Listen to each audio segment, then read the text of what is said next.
Hello and good evening, everyone. Welcome to this week's awesome episode of Primetime Gaming with Mr. Boomstick and Friends. I'm your host, Mr. Boomstick XL, and we have an outstanding panel along with some outstanding topics to fill up a 2-hour show to make your Monday night that much better. So you know what? Before we get into the introductions, I just kind of want to just throw something up on the screen. And I heard somebody in the background. Okay, I want to just throw this up on the screen for a second. Now, you might notice that it says Primetime Gaming Plus. So you're going to say to yourself, well, what exactly is Primetime Gaming Plus? Well, the reason why I decided to make an extra show on Tuesday is because we are currently struggling to come up with proper topics for Tuesday's extra edition of the Xbox Factor podcast. Now, obviously, I didn't want to cancel the show because I wanted to keep my promise to this community that I would add the additional 4th show to my YouTube channel to, again, curb people's anxieties with what's going on in the world and kind of just, give you guys and gals something to listen to. So we are still, of course, going to talk about whatever the hottest Xbox news there is, but we're also going to throw some other topics in there. Some are going to be PlayStation, some of them are going to be Nintendo, some of them are just going to be third-party games with some big news, kind of giving us a little breathing room to give you guys and gals the show that you expect. Obviously, there's only so much that you can create from scratch, especially when there's Xbox. We don't want to talk about the same topic week after week. We want to talk new, and we do have some really excellent Xbox topics, but we kind of want to throw a few extra things in there. And of course, the cast has not changed. It's going to, of course, have Zemi Games, Insipid Ghost, and Mr. Badbit, who will be joining us on Tuesday afternoon at 12 p.m. Eastern Standard Time. And every now and again, we will, of course, add a surprise guest to kind of boost that panel. But let's get into the introductions. Of course, we're going to start with someone that has been making the rounds on my particular programs, and you know what? He is always welcome here. He's one of the raunchiest guys on YouTube and Twitter, but he's also one of the community's absolute finest. Please welcome to the room, Noof Nukem. Boom, boom, kaboom. It might be some time to throw some blocks up into this room. What is happening, Mr. Boomstick? Glad to be on Prime Time of Gaming with all of these fine chaps. Invaders here. We got Forte on the way. Man, it's going to be a good show, man. And, let's do this, brother. It's going to be good. Well, it's great to have you on as usual. Really value your opinion, and of course, you're brutally honest and we appreciate that. There's no cutting corners with you, and I think that's something to respect. Next up, our other surprise guest who jumped in at the last minute. You know him as actually having his very own amazing Xbox show on Sunday evenings called RTX, and of course, we've had him on the show many times before. You know what? To have him back is a real privilege, especially because he's real busy in real life. Welcome to the show, Invader.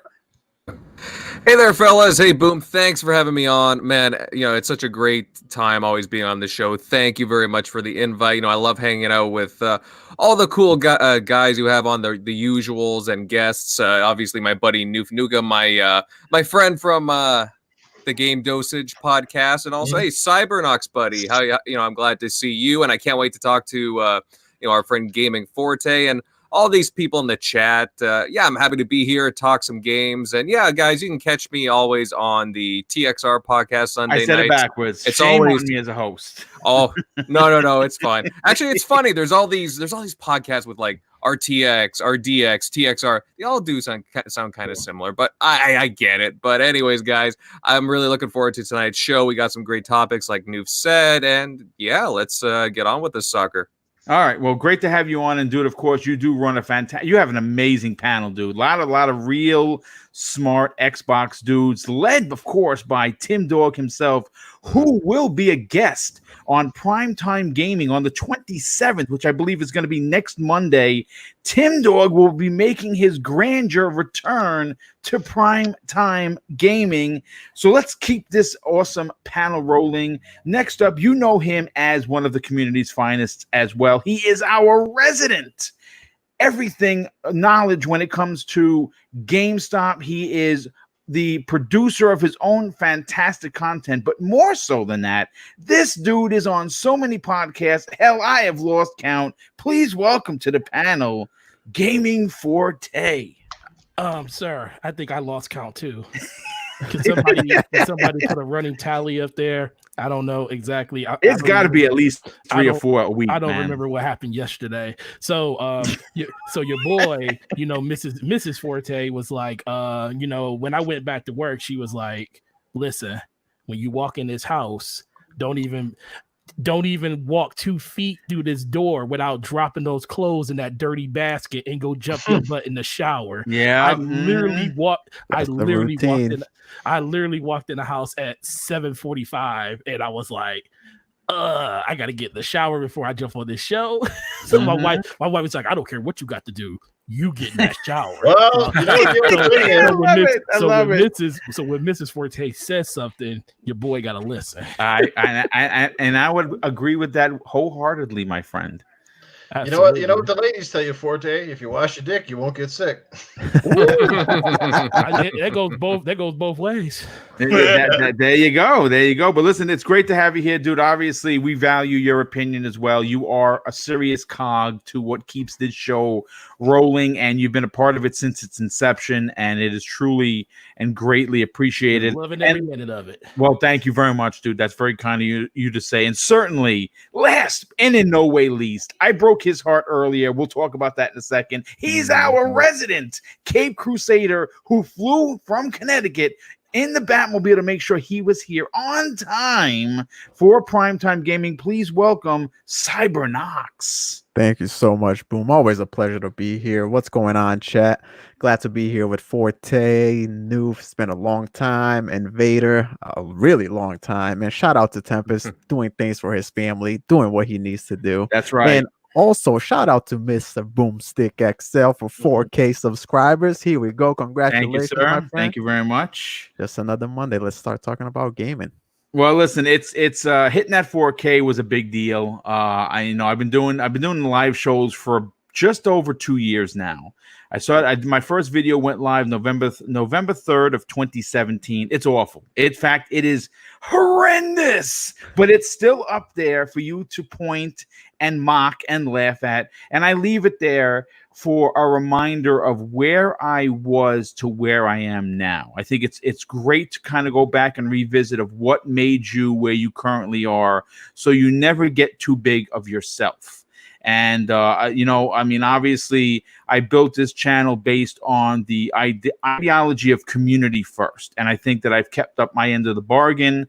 And this community has done nothing short of amaze me personally each and every time I do a show, with the turnouts and the generosity and the Patreon support and the channel membership. It is gone like a complete whirlwind. So, of course, I am thoroughly and always going to be very grateful. But let's get into, of course, why we're here. Now, obviously, on Breakfast with Boom and on many shows, RDX, Iron Lords podcast, Basement Radio Arcade podcast, all the different Crossfire, they've all talked about this Bloomberg report from a Sony PlayStation 5 perspective. And, to be honest with you, I'm going to be honest, being that this isn't mom and pop's GameStore.com reporting on this, and it's Bloomberg, I got to be honest with you. I think that when they are reporting on it, and if you know who Bloomberg is, they don't have a stake in the console war, right? They just report about business. And video game business is, like we all said in many shows, big business. And it puts Sony in a very poor light for a lot of reasons. And I'm going to just kind of throw it out there. I'm not going to go into into particulars of why it was bad. I'm just going to throw a couple of stats out there. First of all, one of the stats that I walked away kind of shaking my head is that they've told their distributors that they don't want to make as many PlayStation 5s, meaning that they're going to kind of scale back, which is mind blowing to me. If you read the report, and I've read the report 3 times, being that I've read it 3 times, one of the instances that I missed or glanced over was brought to my attention on this week's absolutely intense episode of the Iron Lords podcast. First of all, our Lord and Savior, King David, was in full force talking about how amazing the Xbox is and who's leading it. And of course, that is Phil Spencer, which we obviously, we know what he's done for the Team Green. And one of the things that they said, that they mentioned, I cannot believe that I actually missed this in the report, was that Sony was forced to show off the controller. I completely missed that whole section. I don't know what I was doing. I've read the report 3 times to prepare for the shows, and somehow I missed that. And to hear that Sony felt that pressured and that boxed into a corner that they had to show something, and it was the controller, which I've publicly said I really do like. I know I got boos from that. Some people are like, boo, it's a ripoff. I actually like the controller. And I think they can make some really amazing custom controllers, hopefully to coincide with games like we just saw the Cyberpunk controller and the console, which I'm hoping goes on to pre-order sooner than later, so I can lock that in. And Forte is going to keep me up to speed with that. But I wrote an original topic because I wanted to take the Bloomberg report and look at it from an Xbox perspective, something that the report itself didn't really do. Most podcasters really didn't do. So when you look at the current generation, folks, it's very easy to determine a winner when you consider console sales, first-party releases, second-party releases, commercial mindshare, critical mindshare, and the overall sheer numbers of players versus consoles on the market. Now, I decided to write this topic after interacting with a very good friend of the show, Kid Smooth. He was a part of a thread on Twitter that was asking the price for both the Xbox Series X, the Xbox Series S, and of course the PlayStation 5. Now, I responded to the tweet with my own thoughts and theories on what I think the pricing of the next generation console is scheduled to be, which is scheduled to release in the next 5 to 7 months. And my response was this: the Xbox Series X, $499, the PlayStation 5, $499, and the Xbox Series S, $299. I got a lot of retweets, got a lot of favorites, got a lot of questions, got a lot of answers, got a lot of, questionable opinions, and that's fine. Everyone's entitled to theirs. But here's the thing.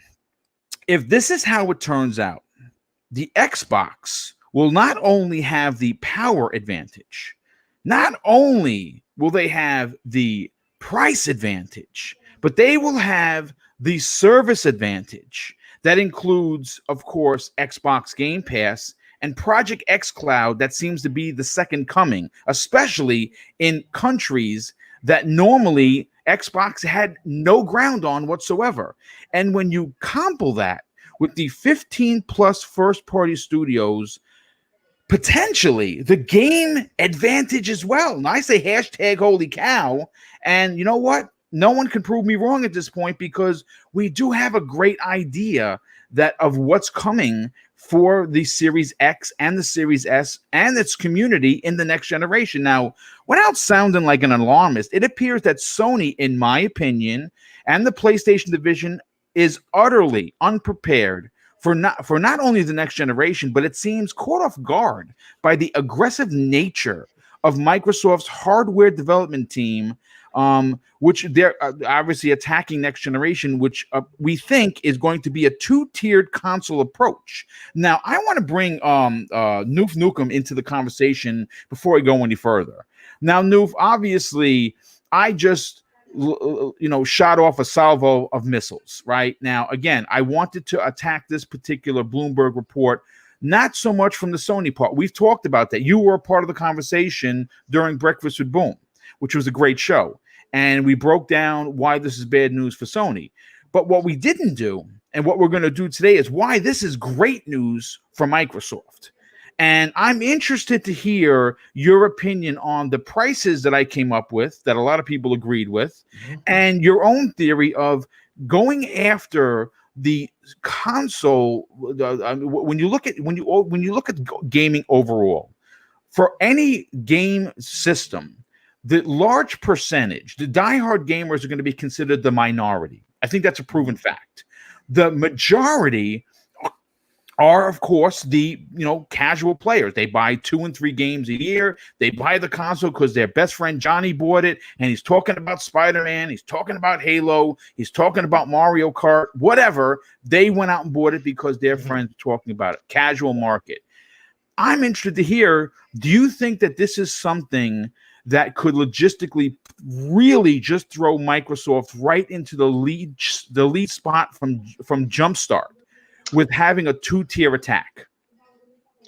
Yeah, if they come out swinging and they don't mess stuff up, and I'm pretty sure that's one of the most important and forced home messages in the boardrooms at Microsoft these days is we got to get the launch right. We saw how much detrimental the Xbox One launch was in sort of the missteps and bumbling and failures, if you will, of the Xbox brand, and how this whole generation Xbox hasn't been keeping pace. They've been struggling just to keep up. I mean, it's been kind of bad. I mean, but it's all perspective, of course. I mean, because I love my Xbox One. I've had a lot of fun, lots of great games. But just getting back on the point here, price is imperative. We know, and you said it just then, Boom, casuals. Price is imperative, right? Now, if they're going to have 2 SKUs, fantastic, because basically they're going to win with power. They might possibly win with price. And the bottom line is, what Microsoft, as I mentioned on Breakfast at Boom, is they're focused on subscriptions more than the numbers on hardware. Now, but at the same time, again, it's just numbers and it's logic. If you sell lots of hardware, the potential to sell your subscriptions, your games as a service, they increase exponentially. And that's the thing. The average gamer, the average consumer, and the people that are driving the industry right now, I mean, we're buying tons of games. The hardcore guys are buying lots of games, but it's the casual crowds that are buying, a lot of the consoles. And if you want to get Game Pass in people's hands, they need consoles, because a lot of the casual gamers, the moms and the pops and the casuals, they're not going out and buying $1,000 PCs for these kids to game on. Very, very rarely. They want a cheap entry-level product to get on the running room floor. We saw that time and time again. The Xbox One S easily outsold the more powerful Xbox One X. And it's not logic. The Xbox One X is a much better console than the S ever was and ever will be. But people bought it because of the price. Now, right now, you'd be a freaking idiot if you went out and bought an Xbox One S over an Xbox One X, considering the X, I think, is selling for the exact same price. $300, which is unbelievable. I don't know what kind of magic rabbit they pull out of the hat, but that in itself is indicative. And I think it should be indicative of how aggressive Microsoft intends to be this generation with pricing, because they can't afford to fumble. Now, again, the question is, are they going to be reactive or proactive, right? Sony's always been reactive. Sony always tends to wait. They're always the second one to jump up to the plate to see what Microsoft does, and then they always counter. Microsoft, in all likelihood, is still going to probably be the first one to step up to the plate, right? But hey, the thing is, if they hit it over the fence, well, there's the best the next guy can do is hit it over the fence. Do you see my point? But they have to be aggressive and they have to keep pace. $50 here or there. I don't think a lot of gamers are going to care that much, but it has to be very close. They have to be neck and neck. So, if Sony comes up with shortages and Microsoft doesn't have as many shortages, that in itself could be a massive, massive gain for them, because if people are going in this year ready to drop that $500-600 on a new console and they can't find that console of choice, they just might go, you know what? frig it, I'll get a PlayStation 5 down the road, but right now I'm going to drop some money on Xbox, and chances are if they drop on an Xbox, they're dropping on that Game Pass, and that is a win for Microsoft. They have to be aggressive. They got to get this price point right. $4.99, they might not make a damn cent on it, but they have to come out strong. They got to get this thing in houses of people, because the word's got to spread too. That in itself is marketing. You can't sell something to your friends if nobody has it. So, and that means you got to get the marketing right at the store levels. They're doing a lot better social media lives, but we need to see more commercials. And again, I think indicative, just as much as the price is indicative of the launch lineup of games, and they have to get that right. They have to have games that appeal to the broad spectrum of gamers, and Halo needs to have a huge launch, and it needs to be a fantastic quality game. That's pretty much it, man. Like I said, the price is imperative, and they got to get it right. Well, I'm going to say this. The one thing that I think we can all agree on, without sounding like I'm trying to stretch the truth in any way, is that the gamers are not patient. We're not patient people. No. We want something and we get it. And if we can't get it, a good chance, there's a good portion that they will go somewhere else. Now, we do, Gaming Forte has brought up the 3 million gamers thing multiple times, of how many gamers left the Xbox 360, went to the PS4 for price. They went for power. If Microsoft somehow could attract those players to come back, and there is a shortage, because right now, based on the interview that IGN had with Ryan McCaffrey and Phil Spencer, he was very confident about being ready. And I think the reason why he's so confident is because they had take-home systems of the X in November, in October, late October, early November. They had a ton of people from Xbox that were taking these consoles home to try them out. They seemed like they were way ahead of the game. Whereas Sony, I hate to say this, folks, and I'm not picking on Sony, but you have to call a spade a spade. The evidence is there. They seem like they're in a disarray. They seem like they don't know. They don't have the same marketing team. And you know what? One of the biggest reasons is because all of their rah-rah guys have either been fired, let go, suspiciously disappeared, or been demoted. And it's now being run by Jim Ryan, who, listen, he's a great businessman, but he doesn't have a personality. You know what I'm saying? Like a Yoshida. And, I want to just, I want to bring this to our guest.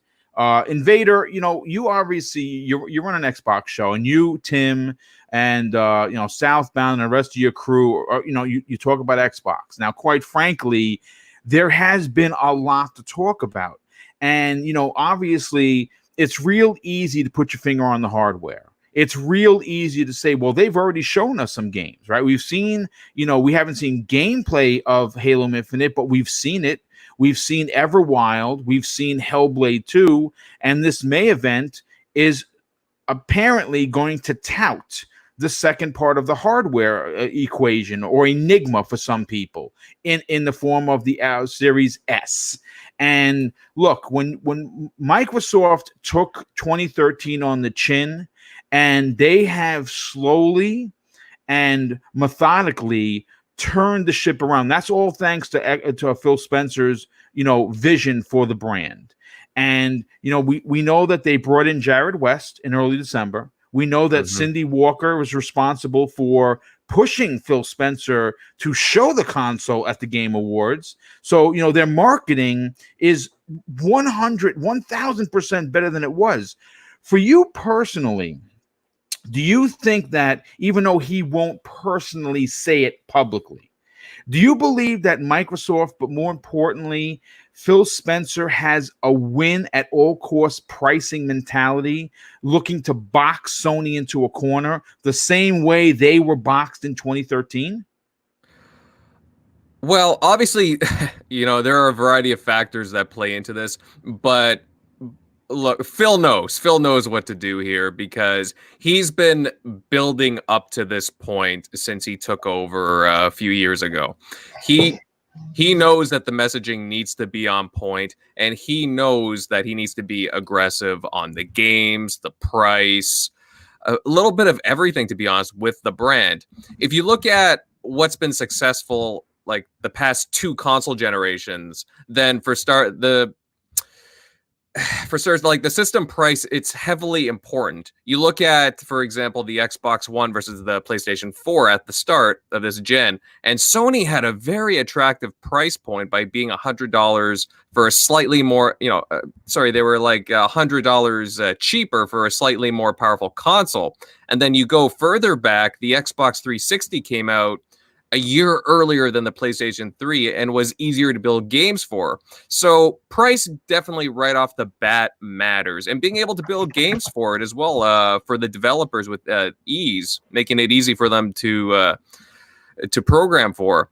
Specs also do matter because consumers want power for what they get, more bang for your buck, right? Overall, who doesn't want that? As a consumer, that's where I don't want to pay so much more for a console. Obviously, the Xbox One had the Kinect attached to it. That kind of that was built right into the hardware, dude. Like, yeah, like that was. I mean, personally, I did want the Kinect, but I didn't see why that it had to be attached to it for all the systems, even if it was built with it in mind. I mean, they could have just had separate consoles, Xbox Ones on their own. They really, I don't know, they really alienated. They painted themselves into a corner, I would say.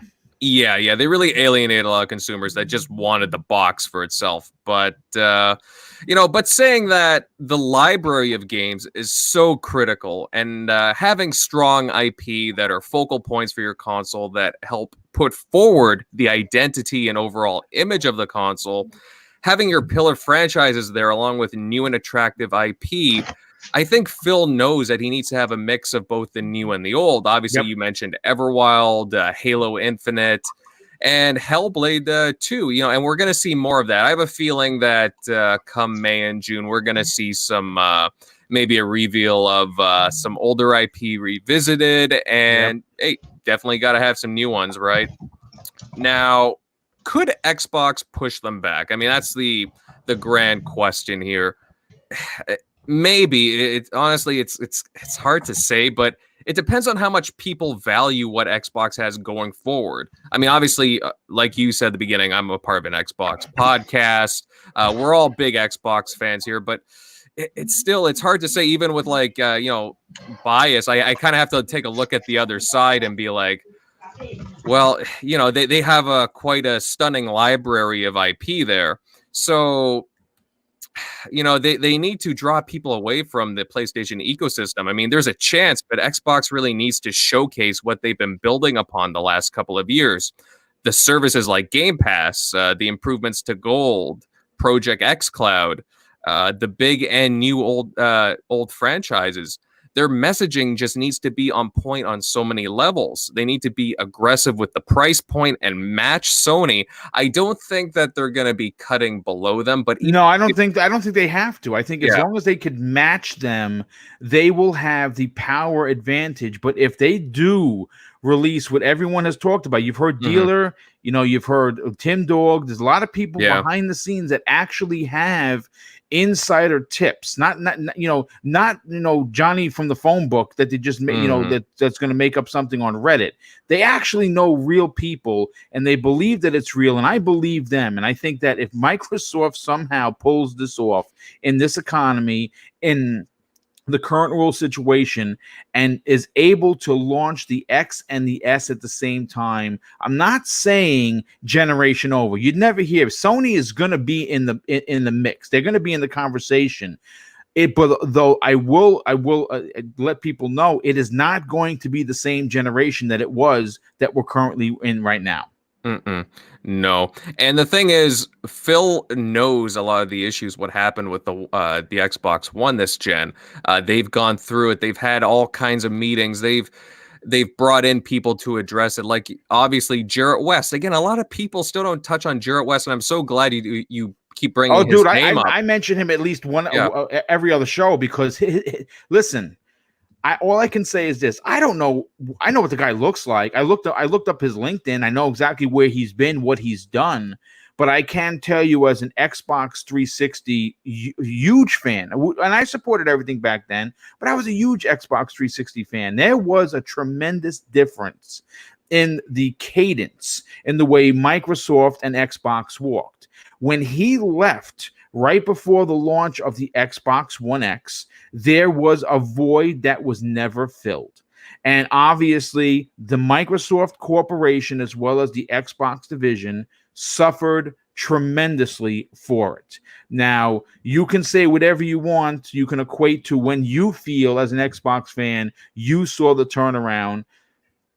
Nothing rings the bell for me more than post E3 2018. Now, Phil got promoted in 2017. We saw him starting to turn the ship. You know, you got the X, you got the new S. He said he was going to fix the power problem. He did that. He said he was going to fix the first party. He did that. He said that Sony wasn't going to beat them on power and price. He's doing that right now. So wherever you as a gamer stake your flag in, that's where I stake mine. But Jared West, again, just look at how different the marketing has been since December. Now, he was hired in early December. I don't know if it was after December 12th or before. I would like to believe that it was December 1st. That's when I think he was hired, and he had 12 days to kind of figure it out, right? Until, you know, and we saw what happened. And of course, thanks to Cindy Walker, which again, no one ever really mentions, it was her suggestion, Invader.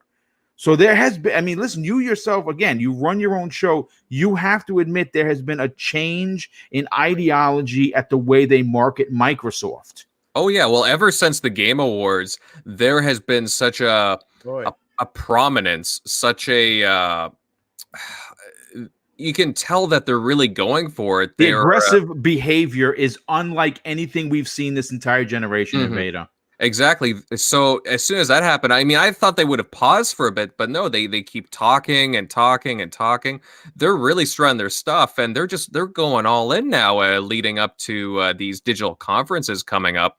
And the thing is, I have to repeat this. Phil knows that they cannot have another repeat of 2013 on their hands. So they're going to do the exact opposite. They're going to match them on the price. They're going to bloody go for the power, and they're going to have the IP to capture back, you know, some of the gamers that they lost this gen going into next gen. You know, they need to showcase their IP, their services, everything, and they got to be strong, and they got to have that precise messaging, that messaging that was lost so much during the Matric era. And you know what? They got to show the classic IP. You know, they got to have for example, the RPGs like Fable. Show us that. You know, you got to bring people back and also attract new people in with new strong IP. Yeah, no, there's no doubt about it. I mean, and we're going to get that. We're going to get that in spades. I mean, obviously, you're going to get a bunch of new IPs, but you're also going to get some classic ones from what we understand. Supposedly, the running rumor is that Fable is going to be shown off in May. And all I can say is, holy shit, if that's in fact the case, because wow, if they're going to show Fable. And listen, that'd be amazing.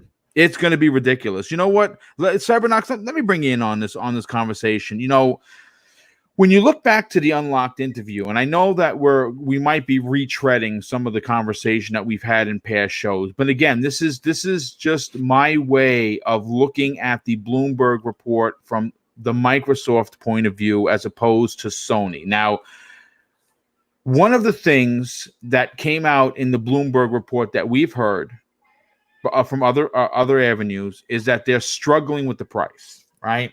Yep. And in that report, it said that the PlayStation 5 was going to cost anywhere between $500 and $550, right? Now, I don't think it's going to be $550. I think it's going to be $500. But when you look at the interview, again, looking at it from the other side of the tracks, now we're going to look at it from the Microsoft's point of view. Here are some quotes from Phil Spencer during that interview that pay homage to this Bloomberg report if you're talking about the PlayStation 5 versus the Xbox Series X. He says this: we are going to make sure we stay agile on our pricing and we have a good plan going into launch. Price will be important as well. In the end, if you look at it, price is usually a critical factor. I think if you look back at this generation, at the beginning, I don't think the difference was games. And obviously what he's referring to is that $100 price difference and the power difference. Now, before I get your opinion, let me just catch up on some of these super chats before I lose them. Spider-Man drops an outstanding $5 super chat and says this: if I understand correctly, Sony doesn't own the IP of Spider-Man for I guess PS5 games. Does that mean that Spider-Man 2 could come to Xbox? Here's the thing. No, they do not own it. Marvel owns it. The only thing that Sony owns is the movie rights. Now, did they sign a contract with Marvel Studios when you talk about video games for X amount of Spider-Man games coming out by Insomniac? Probably. And they probably signed the trilogy, and Sony had to pay through the nose to license out Spider-Man. So yeah, I want people to understand. I know that's come up in conversation many times. Oh, Sony owns Spider-Man. Wrong-o. They do not. They own the movie rights, and that is every toys, pajamas, PJs, Huggies you put on your 6-month-old. That's all Marvel. That Sony owns nothing. All they own is the movie rights. That's the only thing that they have control of. But they do have a deal with Marvel Interactive when it comes to the video game side. I believe it's for 3 games. And obviously, if it continues to make big bucks for both Marvel and Disney and Sony, they're just going to keep bringing up those. I think Spider-Man 2 will probably come out on PC before it come out on Xbox. Oh yeah, there's probably going to be a PC version of that. Yeah, for sure. Chris Paul drops an outstanding and very generous $2 super chat and says, last MPD's numbers show Sony still dominating. Yeah, there's no doubt about it. As a matter of fact, their record sales right now going on with the PlayStation 4 for what? What do you think that is? For Final Fantasy VII, they got a year exclusive. They're selling hardware like Sony knows how to do. They did that with Spider-Man. They did it with God of War. They did it Horizon Zero Dawn. They did it with Detroit Become Human. Just keep going. They just know how to market their shit. There's no doubt about it. Let me see if anyone else dropped any else super chats. I don't like missing them. And okay, no, we're up to date. So you know what, Cyber, why don't you attack this from the Xbox point of view? Now, right now, Sony is struggling in many areas, and you know something. This isn't a jab at Sony, okay, folks? Because everyone knows I support everything, but I lay my head home with the Xbox. That's where I play all my third parties. Sorry if that bothers you, right? But I do support Sony. I play everything exclusive. I'm playing Final Fantasy right now. It's amazing. I'm 10 hours in. I just got to chapter 9. I'm almost sad that I'm halfway through. I'm almost devastated that I'm halfway through because I don't want it to end. But to keep this topic rolling, Sony right now is not in a good place. And I don't care if you're the biggest Sony fan or you're the smallest Sony fan. You cannot try to spin this in any direction other than if you're not concerned, then you obviously don't give a shit. I'm going to tell you that right now live on the air. You don't care if you're not concerned. Because right now Sony is completely out of whack, and we know how dominant they have been with their marketing, and they've listen. Let's call a spade a spade. They've been the bully of the industry, and they've taken Microsoft to task many times. That's not in fact the case anymore. So, in your opinion, do you think that the pricing of the X and the S could logistically really cause problems for Sony, especially if they have a shortage like they're suggesting in this Bloomberg report? Oh, that's 100% facts right there, Boom. Just because Microsoft has positioned themselves in extremely well place. I mean, what a tale of two stories when it comes to Sony. They have been on top this whole generation just to fumble at the 1 yard line. Like, I don't understand. Obviously, they have a dominant presence in the gaming community, but I just don't understand, and it makes you wonder what is going on. I know they're in the middle of a restructure under the Sony umbrella, but they have they have a blueprint. They've always had a game plan that they followed, and it has always worked for them. One thing that got me, a little shocked was they told their assembly partners 5 to 6 million PS5s. That's going through March 2021, by the way. And that's through all their markets. Yeah. Like that's crazy for Sony. And this price thing, man, I don't know. I think they're Microsoft, like I said before, they positioned themselves extremely well with setting up Game Pass, setting up Xbox Live when they did. Phil Spencer always, in any interview when he talks about it, he always mentions the backing of Microsoft, how he's always speaking to Satya, and then man, I'm actually like I can't believe Sony let this happen. Not to say that they're not gonna be okay. They will. They put a picture of a freaking controller and they have over I don't know how many million likes now on Instagram. They're gonna be okay. But just to see them not knowing how to react to certain situations, and like that article said that they were forced to show the controller, yes, and it says and it, it dude, was and it says it, and it was a rushed reveal. That just tells you a lot. When it comes to the price, though, Microsoft has too many, let's say a lot more options to make up where the Xbox or for this piece of hardware where they can set it at a loss, right? Like I mentioned, their services, you got Xbox Game Pass, you got Xbox Live, and all the other services that Microsoft, not Xbox, has.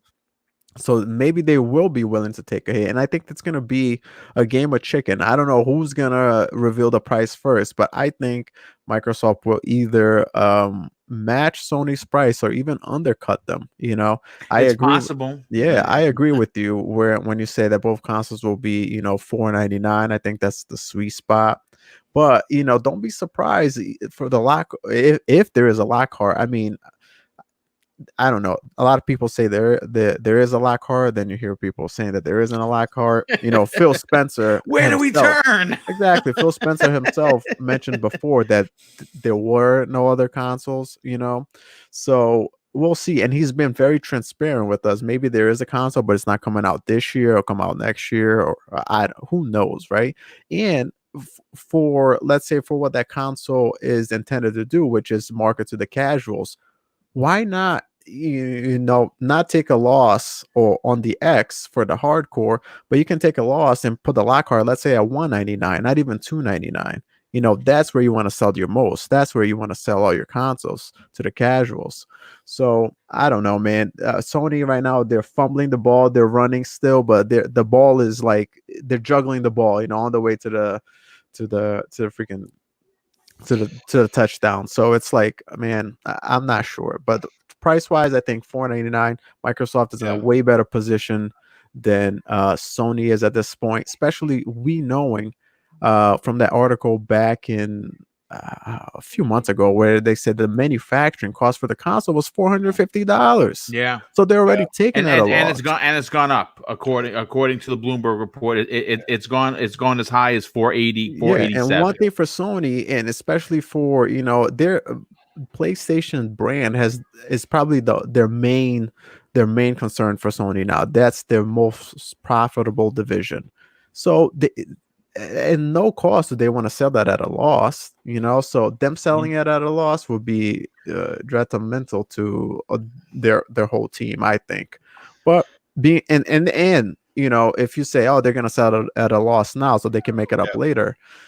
Yeah, but at that point, they're still selling it, 5 to 6 million units at a loss, But the thing is, what Microsoft just made to quickly add is that the losses they hit on the console, they can more than make up for easily in the sales of controllers, accessories, and Game Pass. Yeah. Because the Game Pass itself, I mean, we all know, guys, we're like up here in Canada, I'm paying $80 for a controller. Come on, after all of these years, those controllers are probably costing Microsoft like nickels and dimes compared to what they were when they started, right?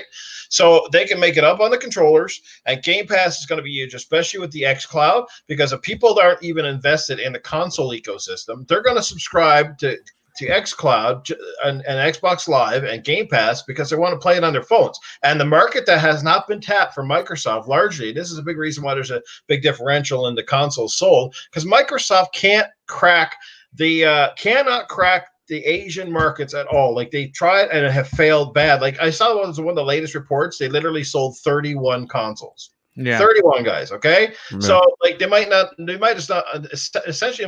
even be there, but they're still trying. So give them kudos for that. But guess what? The Asian markets are famous for having portables, buddy. Portable devices. So man, if they can get a fraction of that population on board, and all they need is like a really good JRPG, something that's really recognizable. Maybe get Sega on board with something. Have a little. Well, they have Phantasy Star Online 2 for 14 months. Yeah.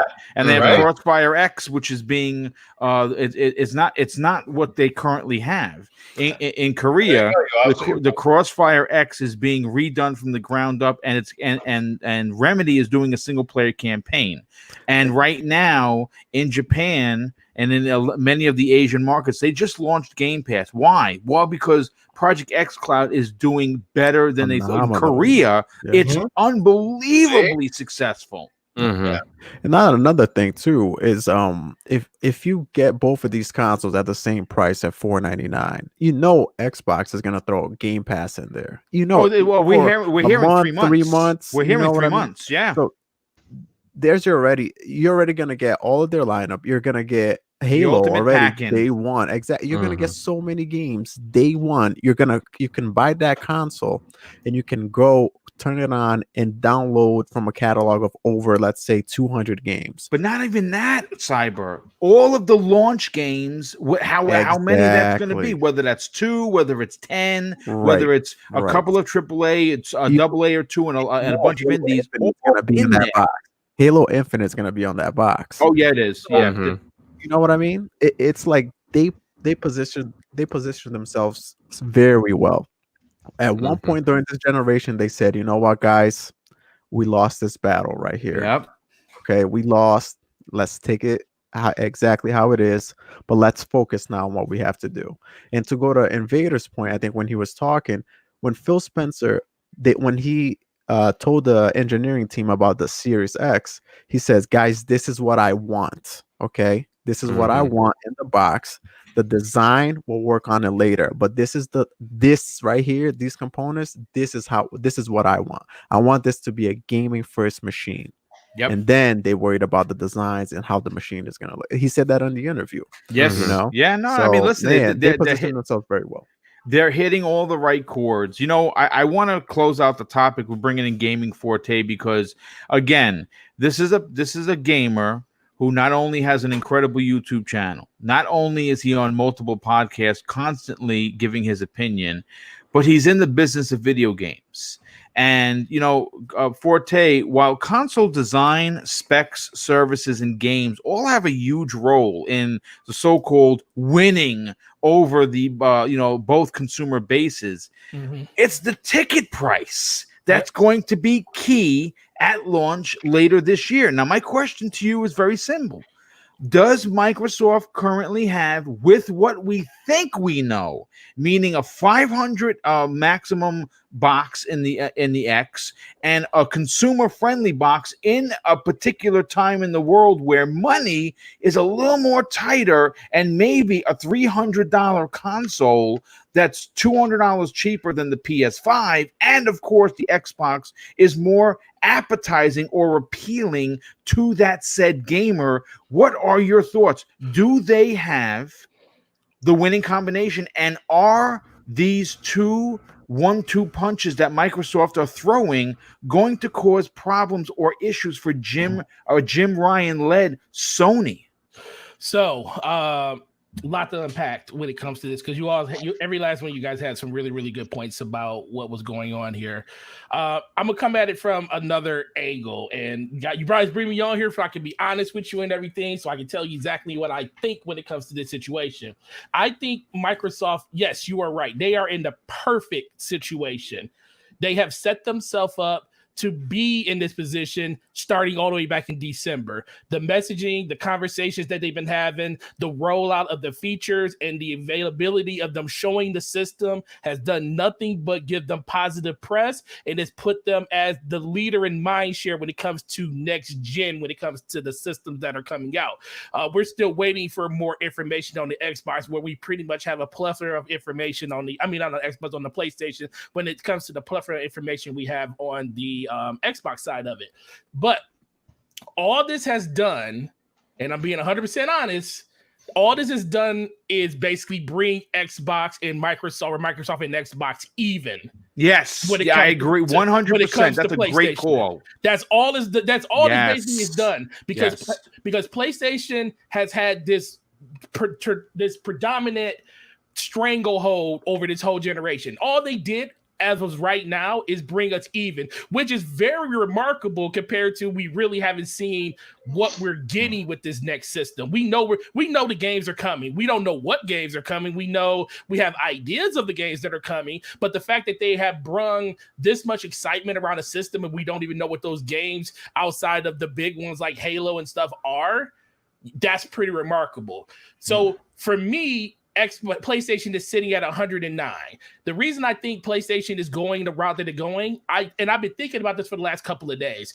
PlayStation got hit really, really hard with this whole pandemic that we're going on with. It started over in their country, and they're still recovering. Now, Xbox they were lucky. They still have manufacturing over there too, but they also invested in manufacturing other areas too. So even though, and I think both systems are going to struggle a little bit when it comes to what's going to be available day one when those reserves go out, I think Xbox is a little bit more prepared for it just because of the situation. They got extra, spots where extra points that they can actually go to get these systems from. PlayStation, on the other hand, I think they're in a kitten caboodle situation right now where they like, we want to move these people over as fast as possible. But Jim Ryan said that, dude. He said it. Can I counter you real quick? Yeah, go ahead. The only difference is that on that Bloomberg article, they said that they told their suppliers that they wanted to, keep the scale back to 5 to 6 million units because of price.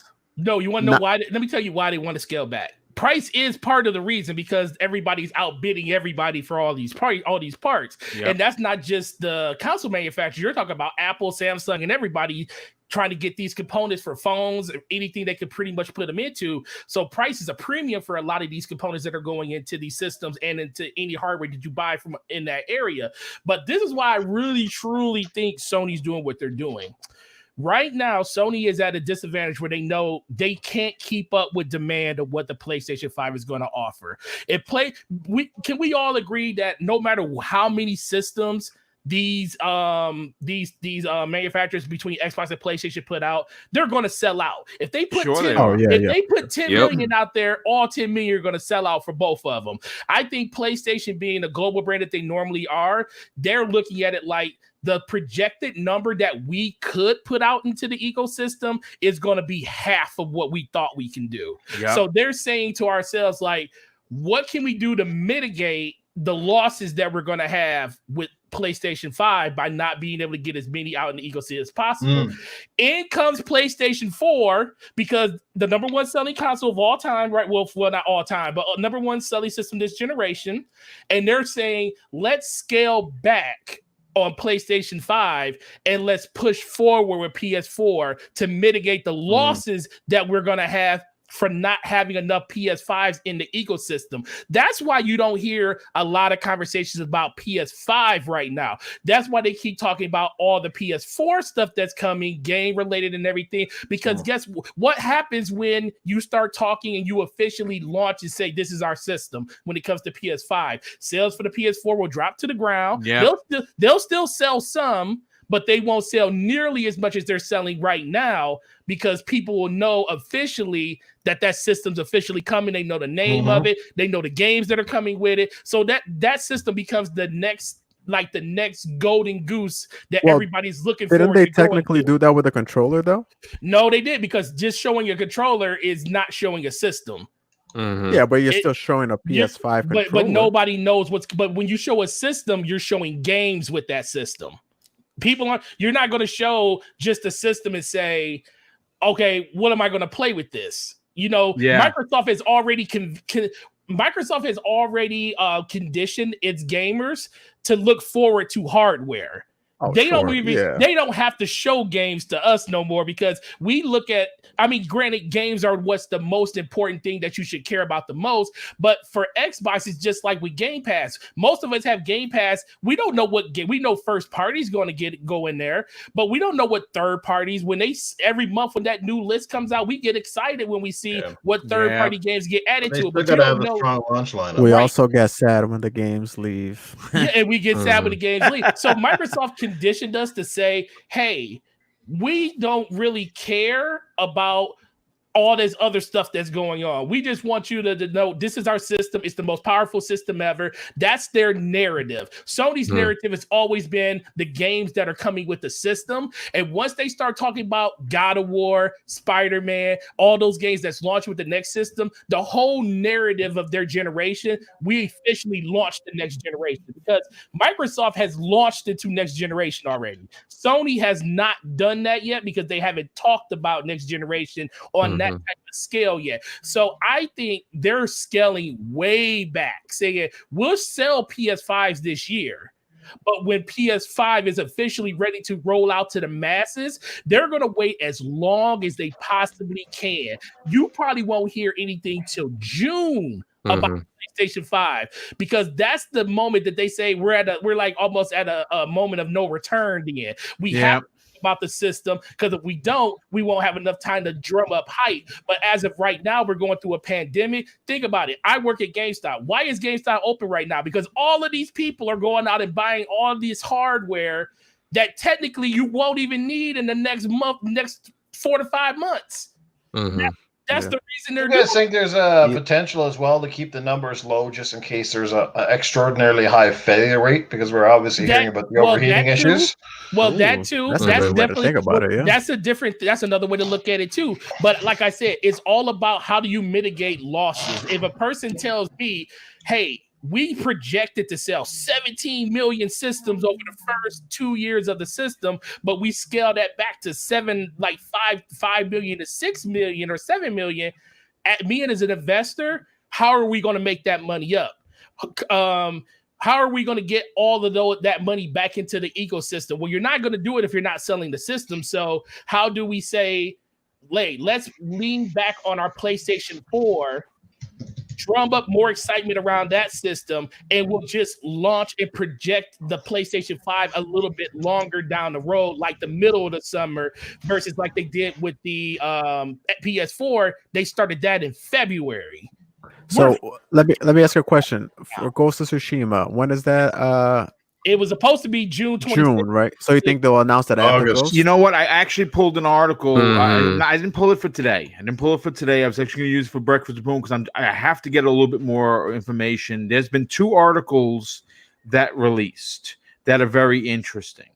First of all, supposedly the June 26th date has now supposedly been taken by The Last of Us 2. Yep. Right now, there's a new August 1st date for Ghost of Tsushima, and that was accidentally leaked by our good friends in Canada. And of course, we have someone on the panel from Canada. It's not Noof. Noof didn't do it, folks. He didn't leak it. Even though if you do ever leak anything that big, you call me first. 2 Canadians on this panel. Oh, that's right. That's right, Invader. Oh my God, how terrible of me. But it's interesting how this is going to play out for Sony. But listen, I want to do this. First of all, I have to thank Spider-Man, who just became a channel member. Thanks so much, dude, for supporting Double Barrel Gaming. And Sir X-Men, a very good friend of the channel, very, very, very generous friend of the channel. He drops an outstanding $5 super chat and says this: no one believed me when I said Sony was not ready for this next generation. Sony was predicting the new console would come out in 21, 22. They said that. And you know something? I put it to this way. I don't necessarily listen. We know who won this generation, folks, right? Yes. We don't have to keep chasing our tail. Forte knows it. I know it. Right now, the PlayStation 4s, they can't keep them in because of Final Fantasy VII. So whatever they paid Square, and I'm sure it was heavy, it was worth it. And you know something, Forte? We're not going to talk about it yet. I'm 12, 14-ish hours into Final Fantasy VII. Oh, yeah, baby. And I'm going to say this. Ooh. It has edged out Resident Evil 3 for my game of the year 2020 so far. So, Ooh. Hey, Boom, can I say something to Sir X-Men's super yes, chat? absolutely. He's like, and what Forte said, he might be onto something there, because the biggest competition they have for the PS5, not to say that the Xbox is irrelevant, but it's actually the PS4. Getting those one, I've said this multiple times. You guys are probably sick of me saying this, but getting those 100 million, let's say 90 million plus, right? Let's say the 1% is the hardcore, so 90 million plus casual gamers to transition to the PS5. That's their biggest hurdle. What you're saying is very, very true, dude. That is going to be the biggest problem. See, people and Forte, people still buying PS4s, just kind of what you just said for Final Fantasy VII. People are still buying PS4s. Yep, and if you're gonna release one and you're gonna say, hey, here's, and another problem too that everybody knows, it's the games. Their launch lineup right now, what do they have? Exactly. That's another thing. People, they were like, they haven't shown a game outside of Godfall. It's the only game we know, and that's not a first party game. So that's a year exclusive. Yeah. So just to tie up the bow on what I was saying,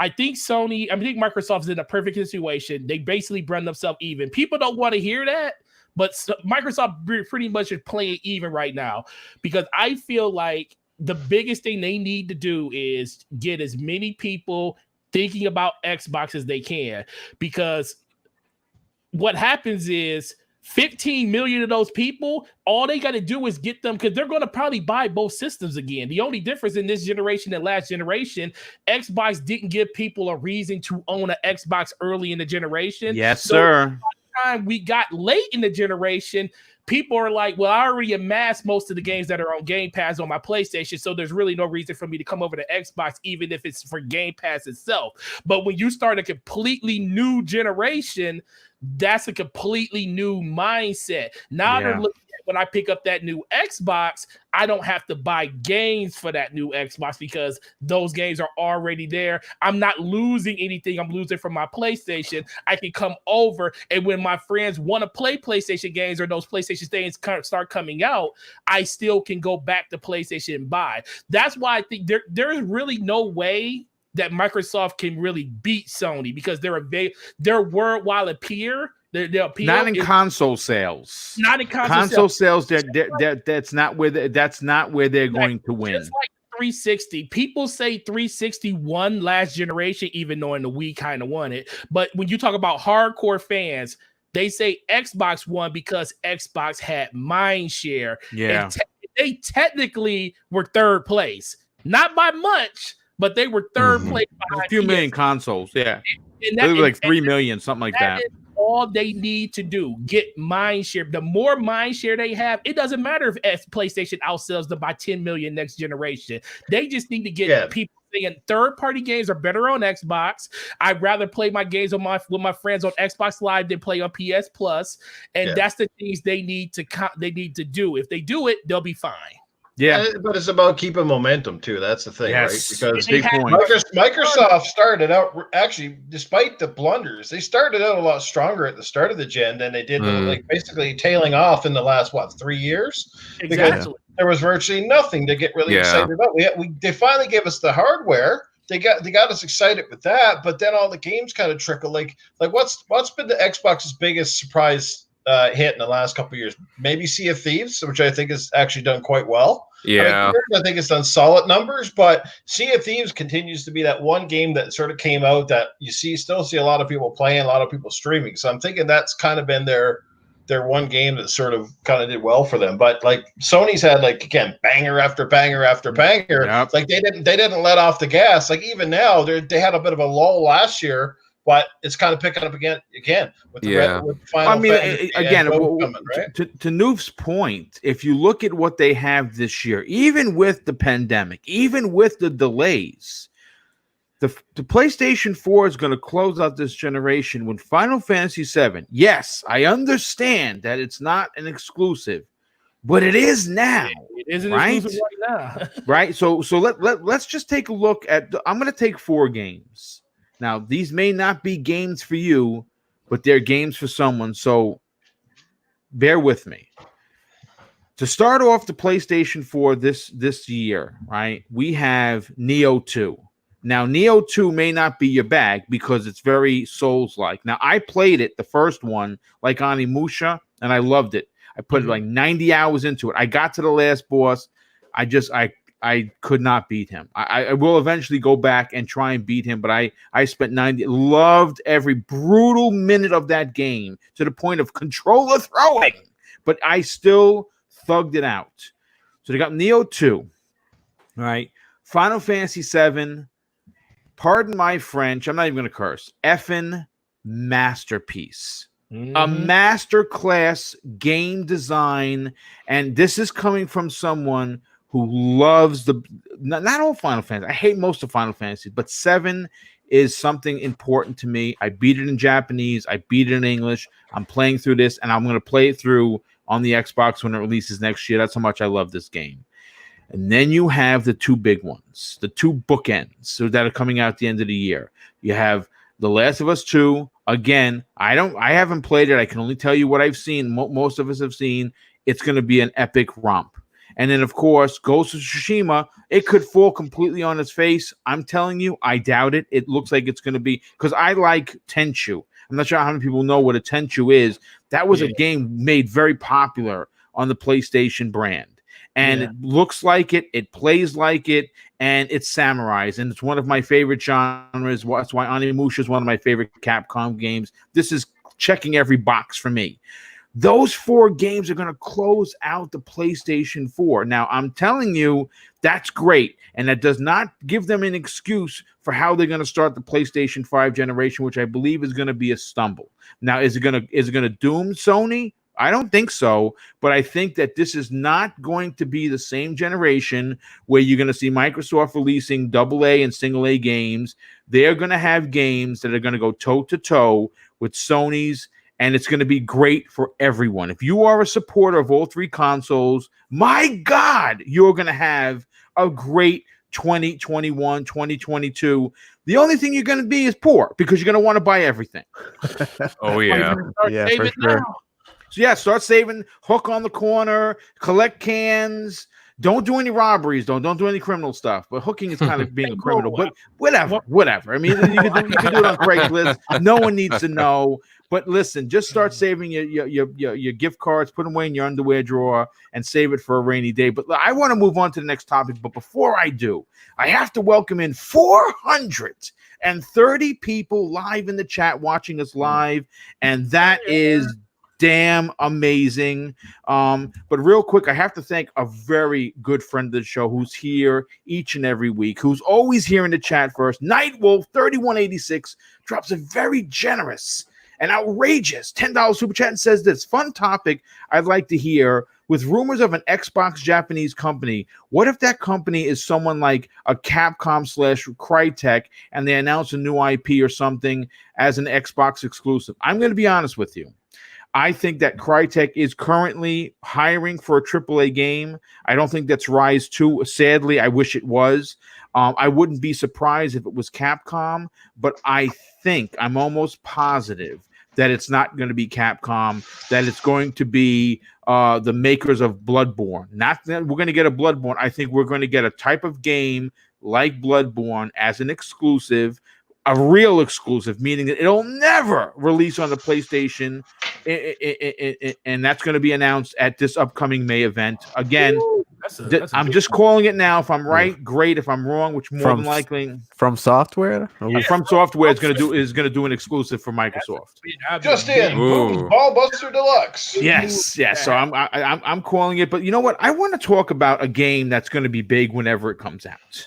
And it is a game that has had rumor after rumor since as early as mid 2019, and the rumors continue to fly.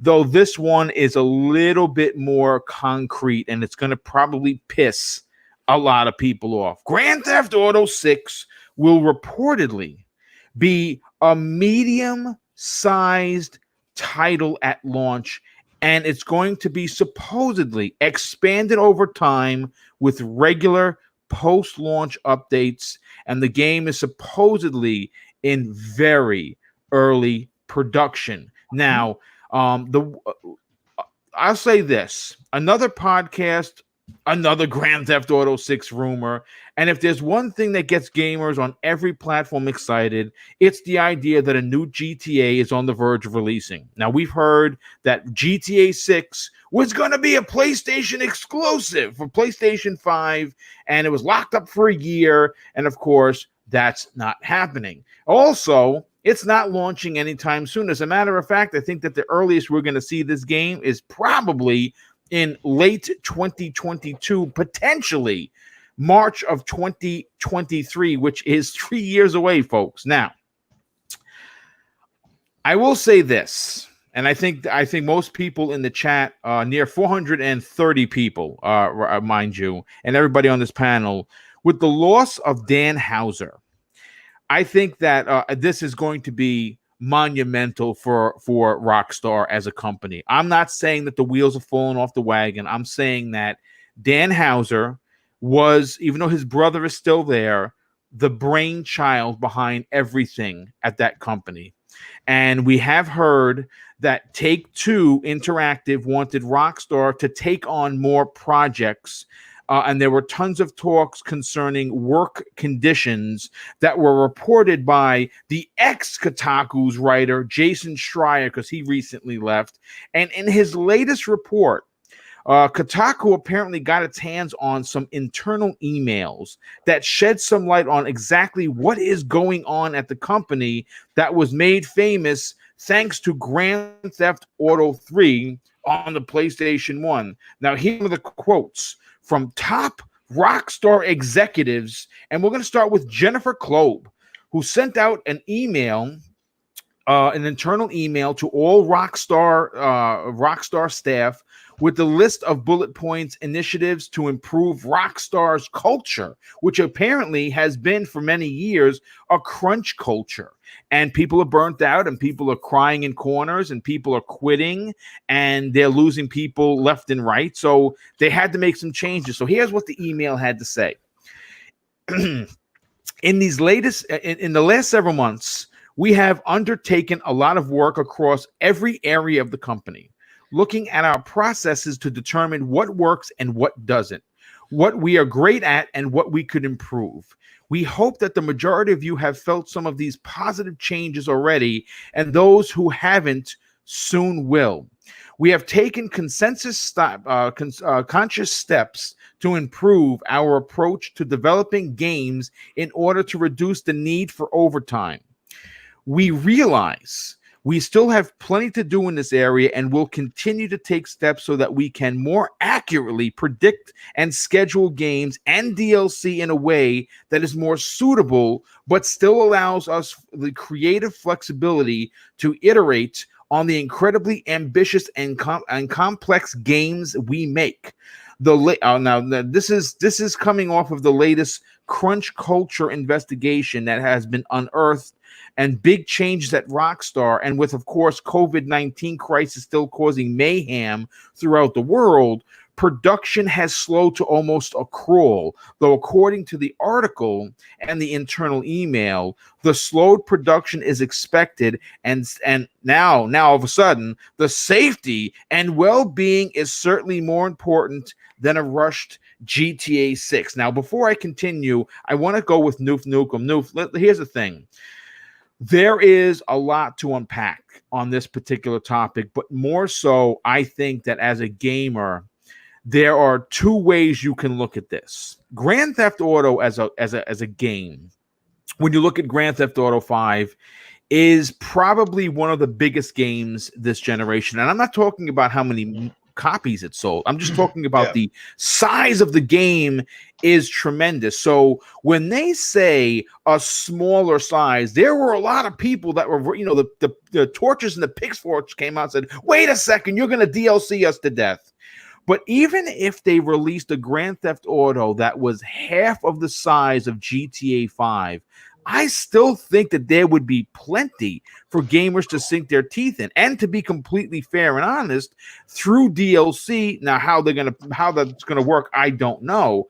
But through DLC, they can incorporate new cities, new countries, new characters. They could do things that we've never really seen Grand Theft Auto or Rockstar do before. Now, of course, the crunch culture has been something that goes on in gaming, and Jason Schreier, as we know, has spotlighted that on numerous people, who are under his spotlight. Rockstar is now, but who else did they have? They had EA for a while. They had BioWare for a while. People were crying in the corners in their cubicles, right? And then, of course, recently, the makers of The Last of Us 2 and Naughty Dog was under the spotlight. So this is something that isn't just for one particular, brand of game or developer. It's across the field, and the only way that this stops is if they unionize. And I don't know if that's going to happen, but let me ask your opinion. Let's rope this back and talk about gaming. For you, as someone who's very vocal about how these companies handle DLC outside of the initial package that you buy for $60, are you concerned or okay with a medium-sized GTA 6? Well, let me say the size of a game should not represent or be indicative of the quality of any game, right? Because we often hear the game talk, oh, well, the game is so many square miles or something like that, and if you went from this side A to side B, it would take you this long, and blah blah blah. You look at GTA and GTA 5, obviously one of their biggest games ever, and of course now with Red Dead Redemption 2, and you compare the two together, they're both equally massive games, but the difference between the two of those games is that the content in GTA 5 has a little more consistency. There's a little bit more to do between point A and point B because it is like a modern era game, whereas at times with Red Dead, I was like, it was awesome, and I get it. It's the Wild West. It's it's the 1800s or whatever. But that in itself, kind of like, if you're not fully invested in that for Red Dead, it was easy to kind of get lost because there was such a open space, a lot of nothing really to do per se in between different things, right?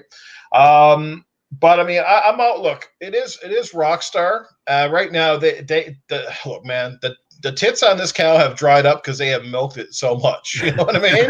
Like unbelievable. Like the cat the shark cards and the multiplayer and that ecosystem continue to thrive, and that always scares me because when people don't give it up and they keep making money, it doesn't feel like there's a real incentive for them to move on or push the envelope. And that in itself is part of the reason I think their development cycles are so long, because they're like, hey, we never need to rush our next game because our other ones are selling so well and they're raking in the dough for us. So good on you, But I mean, I'm always concerned with that stuff, man, because I don't know. The last couple of years, I'm starting to lose more interest with open world stuff. I'm just finding that games just feel unnecessarily too long. I mean, I guess for some people, they love the content. If you're only buying 2 or 3 games a year, I can totally get how those games would be way better for you because there's way more content. But again, someone like myself who buys so many games and only has so much time to invest in any ecosystem, I don't like that long grind. 20-hour games are enough. And again, the size of the game is not indicative of the content. If the content's good and it's shorter, I'm happy with that. If the next GTA comes out and it's say on par with the size of GTA 5, I'll be more than happy because I found the length of that game wasn't necessarily too long, and it definitely wasn't too short. And Red Dead not too bad either. Like, you know what I mean? So 30, 40 hours almost in any world to me is more than enough. Again, they just need to have really good missions that feel viable, missions that feel like to keep you invested. But Rockstar, like I said, man, I don't know. Like, I don't want them to go down that rabbit hole where basically they're in the drawing board. They're doing up the outline for this game, right? And they go, well, basically what we're going to do is we're going to make a game, but we're going to sell our customers about 30% of that game we're going to hold back the rest of it, and we're going to charge you as sort of DLC, because I'm pretty sure we've kind of seen this in the past, where people get away with it. You know, I mean, even if theoretically, you talk about Final Fantasy, it's coming out in parts. Now, I don't know if that was where that decision came from, or really why they chose to go that route, because obviously they're extending this game and they're going to make 3 times as much essentially on one game, because they're going to sell it in maybe 3-4 episodes. I have no idea. I think this is probably going to be a trilogy. I mean, look, I'll put it to this way, Noof. I want to say I'm like 12 or 14 hours in, right? And I'm looking through every nook and cranny. I go through every hallway. I go down every pathway, because I don't want to miss anything. I'm really, really enjoying myself now. Someone could probably run through the game 25 hours, maybe 30. I'm going to probably put 45, 50 hours before I beat it. But that's me. If you're going to tell me that for $180, potentially, that I'm going to get a trilogy that's this good, I'm getting 2 more games that are this good, I know that I might be booed off my own show, but I would support that, because that's going to be 150 to 180 hours of gameplay for $180. Now that's $1 an hour by my math, and I'm no mathematician. Maybe that doesn't work for some people. I'm not sure.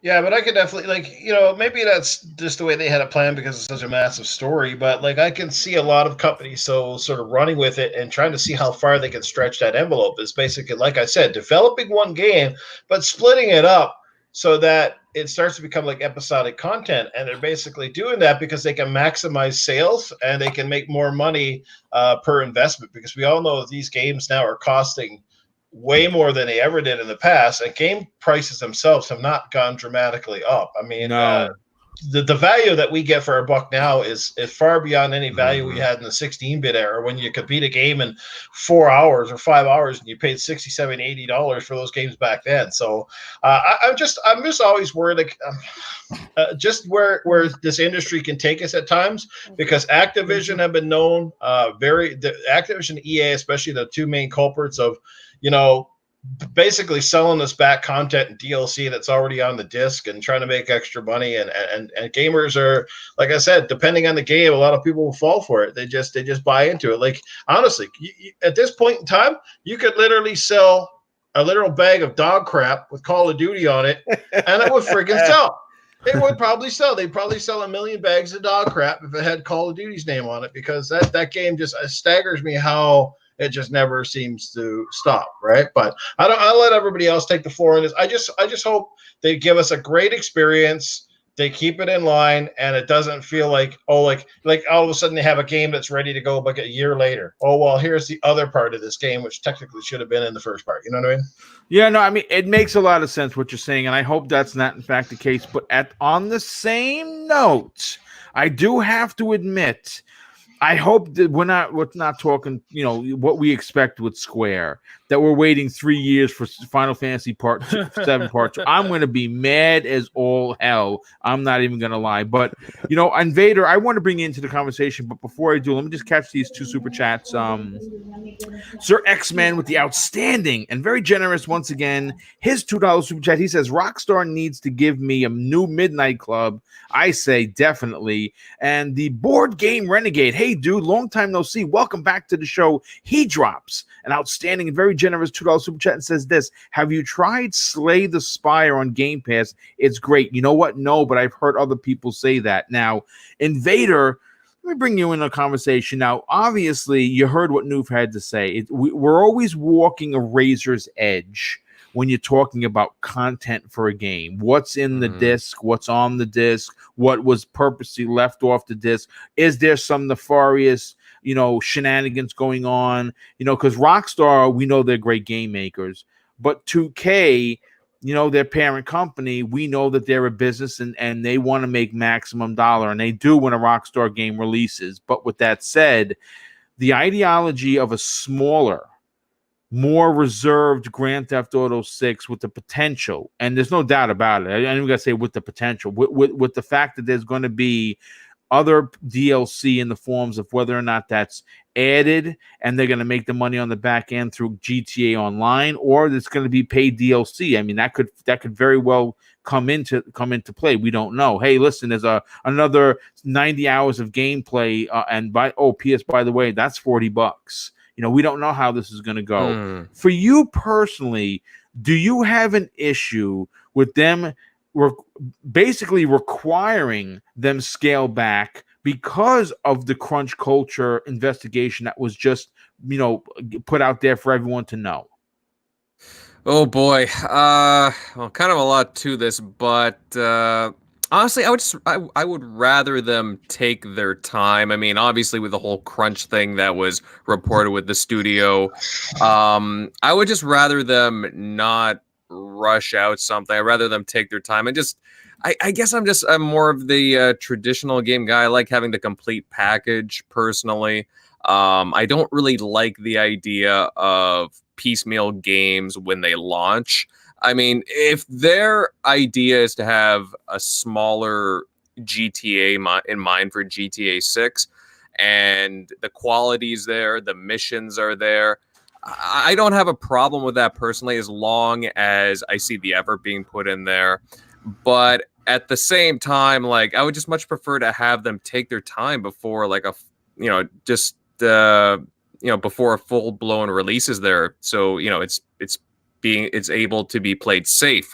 There's no need to rush out a gigantic franchise like GTA out, for example, right? Because you could run into scenarios where, I mean, you could have, let's say the game doesn't do too well. Let's say there could be bugs, there could be a whole bunch of other problems, and you could have really bad brand image. What if it's riddled with microtransactions and so on? How many games have been riddled with microtransactions? And ruined, by the way. Yeah.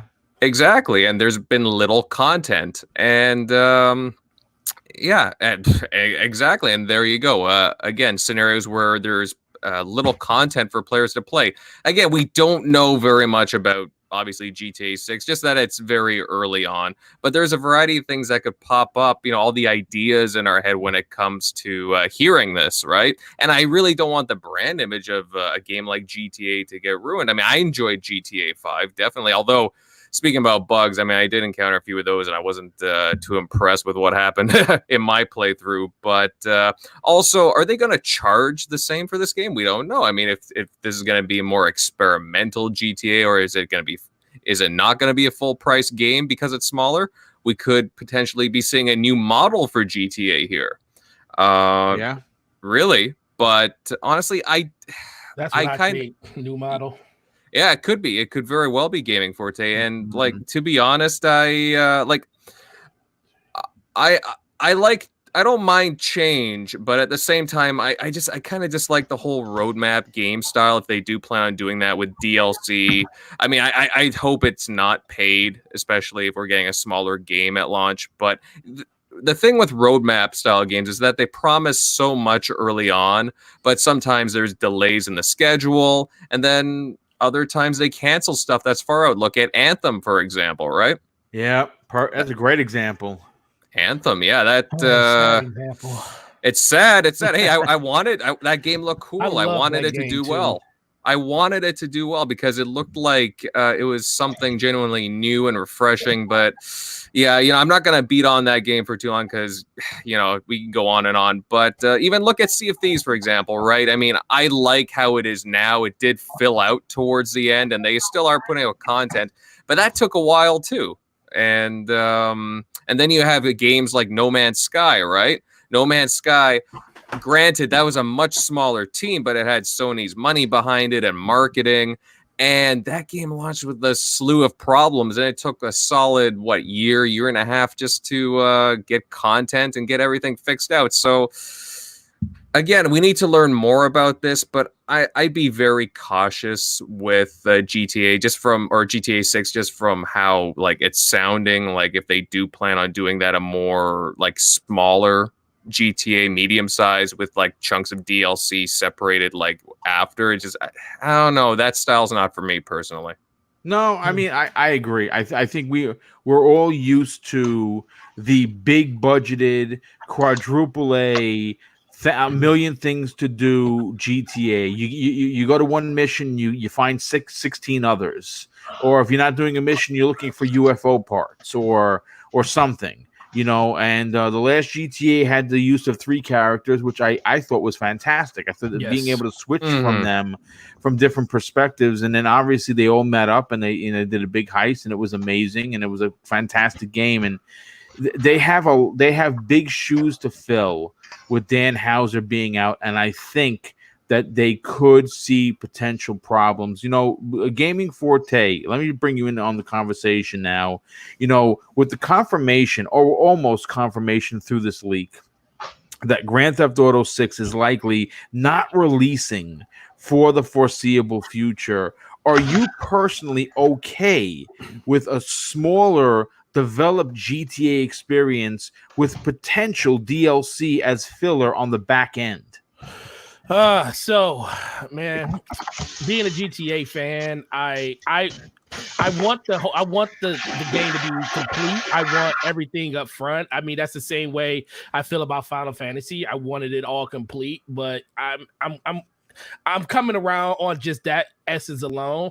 I can tell you right now, my wife is a bigger GTA fan than me. She has clans that she plays every Friday night with her girls. Hey, and they go on there and they do the raids and they do all the quests and everything together Nice. online. That's literally like a ritual for them every Friday. And for her, that might be something that she would be willing to do just because they already kind of do this to an extent when it comes to how GTA sells now. Now, the biggest difference is I don't think you will get a smaller version of GTA when it comes to the single player. I think the single player will be in its complete form. I don't think you'll get any add-ons or anything to that.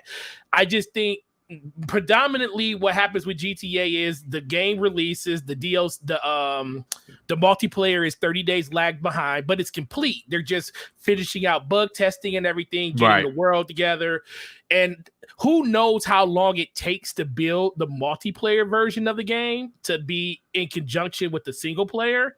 I guarantee you the multiplayer probably takes more time just because once they already had the assets built for the single player, all they're doing is scaling everything back in order for it to, function with more people on a map in a living, breathing world. They already find ways. Like right now, you can buy GTA. It comes with the platinum. It comes with one of the expansions in the box with it when you buy it.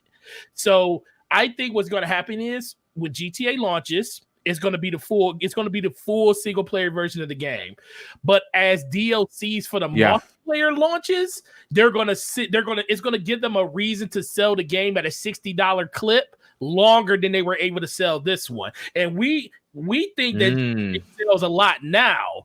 GTA, if you think about it, if you continuously update the game more and more through big DLC patches, like they were when the GTA first, like probably 2 or 3 years after the game came out, they had dropped the price already to like $30 by that time. Think about it. They sit there and say we can sell the base game because guess what? The people that play GTA, do you think they really are going to care about this? The 150 million people that bought that game, they go out and buy the game over and over 3-4 times as it is. So for us, it's blasphemy to think about buying a game and having to buy more stuff on top of the game. I had 3. I had it on 360 and I bought it twice on Xbox One. Exactly. There you go. So they're looking at it and they're looking at it like, okay, people are going to buy the game regardless. So let's say anybody that buys the game at the $60 price tag up front, those people instantly get the DLC. You automatically get the first DLC when the game comes out for the multiplayer. You instantly get it. But then they'll package the game again when the game comes out with the new DLC, and they'll put a header on the top that says Grand Theft Auto 6 blank, blank, blank, and that's for the multiplayer. A lot of people that traded in their Grand Theft Auto because they were done playing it are going to go back and buy it again just because it has the DLC. And they're going to do the same thing over and over again. And guess what? Now it's going to seem like it's more fresh content because once you beat the single player, only thing you're doing is Grand Theft Auto Online at that point. You're really not going through to play the single player no more. And that's the thing that I think Take-Two is trying to get Rockstar to do. They're saying, how long would it take you just to build the single player? Because that's what Grand Theft Auto was built on, the single player. People enjoyed the single player. That's where the majority of the people buy the game at launch for. Then we can lean into the multiplayer instead of trying to build out the multiplayer all up front at once. Let's stagger that out and get more people over the course of the next 2 to 3 years into the multiplayer instead of just saying, here's a commitment in 30 days to the first multiplayer is launched. So I think that's where they're going. And if they can cut a lot of the development time out by cutting the single player at the very beginning and adding that in over time, you still get access to it if you buy the game at $60, but it's just not going to be there at that time. You just have to wait for the multiplayer to launch for everybody. But then they're going to repackage the game and say, first DLC blank, here it is, and they're going to do that continuously like they did with GTA 5 ever since 2013, because right now it's $30, but you're not even really playing for GTA at this point. You're paying for shark cards and the new DLC that comes in the box with it, and that's how they continuously bring that price up on that game to get to 150 million sold, because they keep repackaging the DLC in every game. So this is nothing new. They're just literally finding a way to do it early before the game even launches, and they're setting development around that. So that's why I think Invader is absolutely right. This is going to be a new model for GTA. I don't think it's going to change what GTA is. It's just going to change the way that you consume the content. Instead of all at once, it's going to be over the course of months, years, even a couple of years. And that's how it's going to happen. No, that makes a lot of sense. You know what? Let's close out this topic. Cybernox, I want you to attack this from a different point of view. Dan Houser, which we talked about, left the company. Now, he left the company months before it was reported. And from what we understand, and I think most people that know the inside baseball numbers of Rockstar and Take-Two, he has been the brainchild since the company's first inception, and it's a big loss. And I think that him leaving the company is going to leave a big hole. My question to you, besides all of the other GTA stuff you may want to touch on, how big of a loss is Dan Houser going to be for Rockstar? Oh man, that's a tough question, because in my opinion, Rockstar is a well-oiled machine by now. But Dan Houser brought something unique to them, the storytelling. And I think that's one of the things that I'm intrigued to see when the new GTA comes out. They've always done a fantastic job of pushing that boundary just to the edge where it's not too offensive, where it's not, they push that narrative as far as they can, and it's amazing for if you play GTA and you see the kind of stuff that they do. It's amazing in my opinion. I love it. I think, to be honest, we're gonna see, but I think he might be a big loss.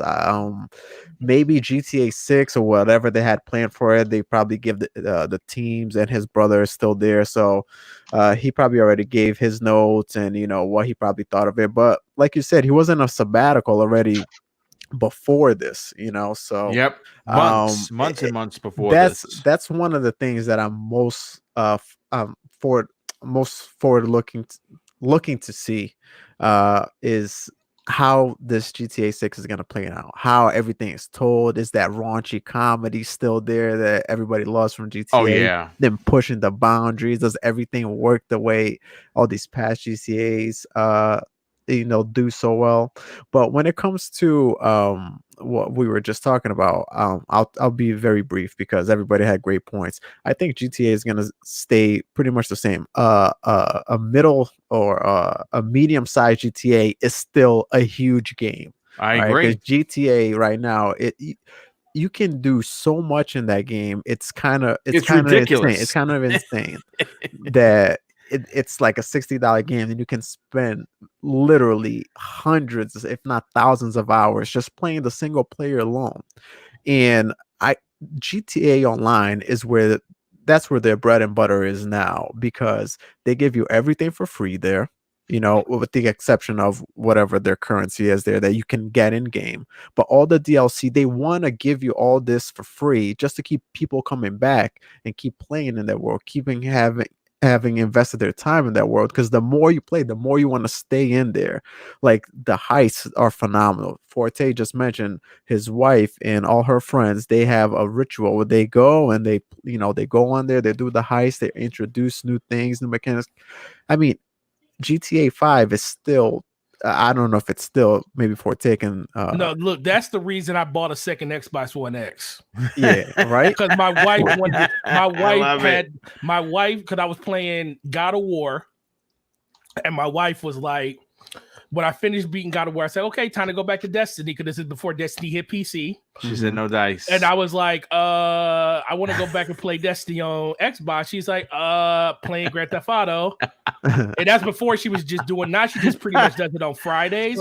But she was playing like every day for like a good, you know how you go through your little stints, you just want to binge a game for a long time. She literally was playing it every day for like 6-7 hours. And I was like, look, man, I'm about to go buy you an Xbox. And I bought her an Xbox One X. And that's the reason. That's a good man right there. Oh, that's the reason I have two, just because that's how insane she is with that game. So Grand Theft Auto for her is a ritual. It's like a religion. It's your destiny. Yeah. Like that. She knows every Tuesday when Destiny comes and she said, ain't it raid day? I was like, yeah. But just to close out, I think they're gonna keep their infrastructure the same. I think they're gonna still, because if you think about it, you can still play GTA, you can do all their DLCs, you could go online and you can play by yourself. You don't have to play, you could create a private lobby and you can do all of that for free, and you can do it by yourself if you like, or you can just invite your friends to do that. You don't have to have a populated world. So I don't think they would want to do what so many other games do, and that's break up the community just because of a paid DLC here and doing something else there. They want to keep everybody intact, because the more players engaging in their online service, the better it is for them, the better it is for most of the time, the better it is for the community. So I think they'll still keep things the same, and they'll just have to show us that what anything new that they'll have is going to be for the single player. You know what? And I think the one thing we were talking about Dan Houser leaving, and that's a big blow. But I honestly, that's big, dude. It's big. It's big. But you know what? It will not be affected like the sales for Grand Theft Auto 6. Oh no way. Because Dan left. This is the thing though. Grand Theft Auto 7, depending on how 6 plays out, I think there's nothing that can stop Grand Theft Auto for selling millions and hundreds of millions of copies. That's not going to change. But I do think for the mature, I hate saying the mature game, because people that play Grand Theft Auto, a lot of young people love the game. All ages at this time. So all ages love the game. But I will say this, for mature gamers that actually just enjoy and love Grand Theft Auto story, and not just the hoopla that you could do in the game and just blow things up, because that's what most people like to do in the game. Basically make the city your own and do whatever you want. Yeah. If the story component falls off in Grand Theft Auto 6, then you will see a ripple effect in Grand Theft Auto 7. I agree with that. Yep. For the mature gaming audience, those people will kind of fall back off of Grand Theft Auto, but that casual base will always gravitate, because next to Call of Duty, actually, it's not even next to Call of Duty. Grand Theft Auto's above Call of Duty. I would say that too, yeah. Then Call of Duty's right underneath that. So if Call of Duty can sustain the time of going through, running on walls and super jumping and stuff, Grand Theft Auto can make it with the casual base. But I think mainstream, mature audience gamers will fall off if the story falls off. Yeah, and that will be known going to Grand Theft Auto 7. Dude, you know what'll totally sell Grand Theft Auto? If they make if they put you on there, man. If they put you on there and put you as the bouncer. Give you a radio station, bro. Make him the bouncer at the strip club. They need GTA Number 6 in VR, baby. Because when you go to the friggin' strip club, Lord. how awesome would that Oh be? wow! Yeah. And all I Hey. want to hear is I want to hear Noof's voice as I'm walking through the door. That would be effing. Well, he is an ex DJ, so Exactly, Why that's what I'm not get him saying. on his own radio station? I'm standing at the door. Like, get your ass in here. I'll Get tweet it on out. in. Listening to Noof 101. That's right. Noof would do things in a GTA Noof game at the dark. that would make Trevor from GTA 5 blush. Yeah, Oh, I agree. I definitely agree. You know what? Real quick, I want to move on to the last topic. Real quick, I have to thank Gamer by Choice with the outstanding and very generous $10 super chat, and he says this: "Thank you for a great show. I would rather play GTA than any console exclusive. If is one of my it's one of his favorite games. Yeah, I mean, listen, Grand Theft Auto. I mean, I remember." Waiting in line on the midnight launch at Dragon's Den in Yonkers. Anyone that from New York or know about Dragon's Den for Vice City, and they were handing out the razor blade keychains. It was hilarious, and you don't get stuff like that anymore. Any GTA is always going to be a big GTA. I'm trying to look at the chat, see who said this. I'm not sure if it was Game Genie Prime. It might have been. If I got the name wrong, I apologize. Someone said Dan Hauser to Xbox Game Studios. Yeah, listen, I did a story, a hypothetical story a couple of months ago about this. I said, you know what you do? You get a big you get a big workspace. You get a blank check. You go to because Dan eventually is going to get bored. He's a bazillionaire, right? He's sitting on yachts. He's on the beach. He's probably dying that he's not making games. I say, Phil Spencer, get a blank check, give that dude a studio, let him create a studio from scratch, and let him create you the next GTA as an Xbox exclusive. And man, you're going to be raking in the dough. But let's move on to the last topic of tonight. It's a bit of a smaller one, but I think it's relevant nonetheless. You know, there are certain moments in time that are considered to be pinnacle changes in a formula of a franchise that many gamers will look to as a good or bad change. The change that I am referring to is when Resident Evil 4 was released on the Nintendo GameCube on January 5th of 2005. Now, the over-the-shoulder look was new to the series and took the gaming world by storm.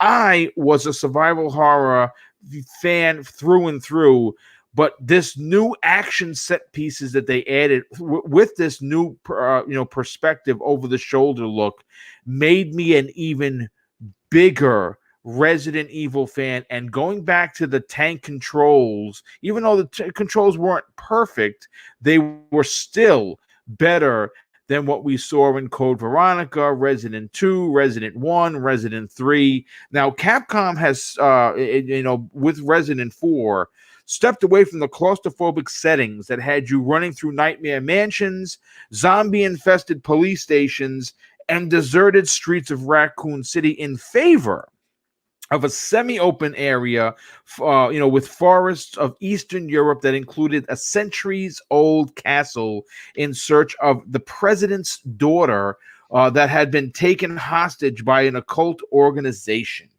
And of course, as of this writing, Capcom has seen a huge resurgence with Resident Evil 2 and Resident Evil 3 Nemesis remakes that are widely and critically doing very well for the company. I believe they sold 3 million copies of Resident 3 in the first week, which is ridiculous. Apparently, people really like Resident Evil, and I'm glad to know about it. Now, thanks to Video Games Chronicles, where I pulled this incredible information from, the fans of the Resident Evil series are going to be blown off their feet because Capcom has given the green light to start work on the remake of Resident Evil 4, similar to RE2 and RE3 using the RE engine, and development is being led by Osaka-based M2, the new studio founded by former Platinum Games head Toshio Minami, and which has been preparing for this remake of RE4 since 2018. Now, Noof, I want to go to you first on this over here. I don't know what your connection or your how important Resident Evil is for you. But to know that they're going to give Resident Evil 4 one of the most, first of all, it's the best-selling RE in the series. Mm-hmm. Let's call a spade a spade. And it's probably one of the most popular RE titles. It was released on basically everything, including a toaster. Are you excited to know that we in 2022 we're going to get an RE4 remake on the same vein as RE2 and RE3? Well, I think it will do well. A lot of fans will certainly welcome it, but I don't think it is needed. Resident Evil 4 was a big departure for the series, and I think I might have mentioned this on one of your previous podcasts, Boom, that Resident Evil 1, 2, and 3 were obviously built on much different hardware at the time. And I think Resident Evil 4 really brought the series into the limelight. It was always a good selling series, and obviously a lot of people have fond memories from the PlayStation days, et cetera, et cetera. But it wasn't until Resident Evil 4, I think, that the game started to find a newer audience, not just its older fans that were there from the beginning, but it also garnered a lot of new ones, myself included. Resident Evil 4 was the first real game outside of Code Veronica I dabbled with, but Resident Evil 4 was the first one I really got into, largely because, the arcade controls were obviously much improved. You had a full analog control. It was the camera angle, the aiming seemed a little bit better. And plus the graphics had obviously gone to a whole new level for Resident Evil 4. Leon Kennedy and the story was really cool. When you got to the mansion and the houses and the villagers and stuff, so on and so forth. But I don't necessarily think the game needs a remake. It will sell well, I'm sure, if it gets one. But the game, you can go back and play the original game today, and it doesn't feel like, oh my god, this game so badly needs an upgrade. Mm-hmm. I will say my favorite version of Resident Evil 4, and I bet no one would be able to guess this, was actually on the Nintendo Wii. And I'm going to tell you why I like the Wii version better than I like the other versions, because the Nintendo Wii had the phenomenal control scheme. Yes. And let me tell you, using that freaking controller to aim was way better than any of the controls. I used to get headshots like nobody's business with the Wii controller because I could literally point at stuff, and it felt like, it felt like you were aiming the guns, from the old arcades. And I was so much more pinpoint accurate with the Wii controller that I didn't waste a lot of ammo. So I actually enjoyed it a bit more. Still kind of felt weird because you had, of course, the dongle in one hand and and the other stick in the other, but it was good on the Wii. Overall, it was a pretty good game. I actually want to go back and re-explore that one, but if they make it, it's going to sell well. I have no qualms about that. I just don't think they necessarily need. I think they should make Code Veronica before they remake. I agree wholeheartedly. Yes. Yeah, and then it would make more sense because Code Veronica obviously still comes from that older generation and still has the archaic, controls and the camera angles and stuff. So yeah, but this one I don't necessarily think so, but I think it will definitely do okay. And you know what? If Capcom can make more money by selling another RE4, go for it. It's up to them. And it's up to the fans. I mean, if you want it, buy it. But if not, there you go. Speak with your wallet. No, that's a great point. Invader, let's bring you in on the final topic of tonight's show. RE4, the remake craze, and we've seen it go unbelievably great with RE2, RE3, Final Fantasy VII Remake, right? I would imagine that RE4 Remake is going to do well. I think that Capcom got the criticism of what was changed from 3 that was left out, making the game shorter. The Gravedigger Worm wasn't there. The clock tower scene has completely been removed. They took a lot out of the game that honestly didn't break my heart because, it was a long time ago and I absolutely loved Resident Evil 3 Remake so much so I beat it twice on the PS4, twice on the Xbox One, and we'll be going back in very shortly. I enjoyed it. I'm looking forward to a remake of Resident 4, but there are some people in the chat that are saying that it's like, for instance, I believe Philly Eagle said the game is too new to do a remake. Yeah. And he might be correct. I mean, I would prefer, to be honest with you, Code Veronica first. Then you want to remake 4. That's fine. But there's still 1 and 0 they can do. And take it or leave it. I if they give me one every 2 years, sign me up right now. What are your thoughts on RE4 Remake? Is it something that might be in your wheelhouse?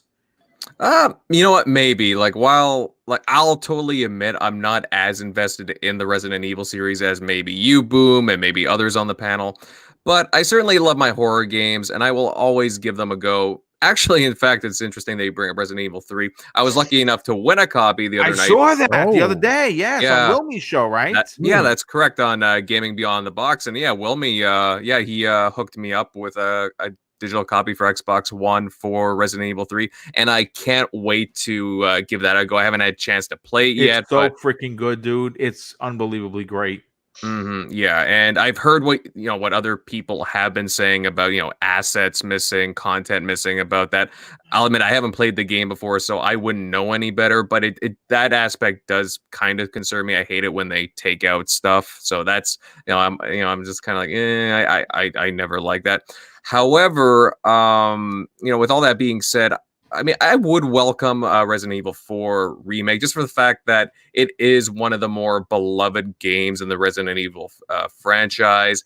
And I have seen a lot of the fans just yearn for that. Personally, Resident Evil 4 comes up quite a bit. And the RE engine, it is gorgeous. And it makes, it makes the game feel new in just so many ways. That being said, as you guys were talking, I was just browsing through some old screenshots, and you look at the art assets in the game, and you know what?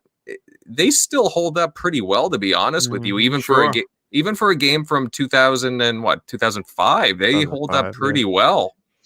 So, I mean, I honestly, I could go either way with how fans see that. Maybe like slight touch-ups, do just an HD kind of upgrade for it.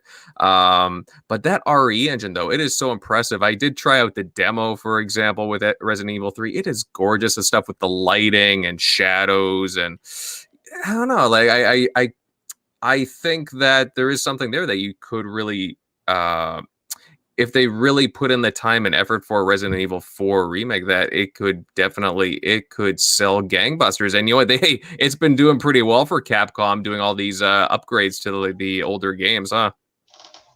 Yeah, no, there's no doubt about it. I mean, it's made money for them. It's brought back the nostalgia nudge. They weren't just cheap knockoffs. This wasn't just some new touch-ups and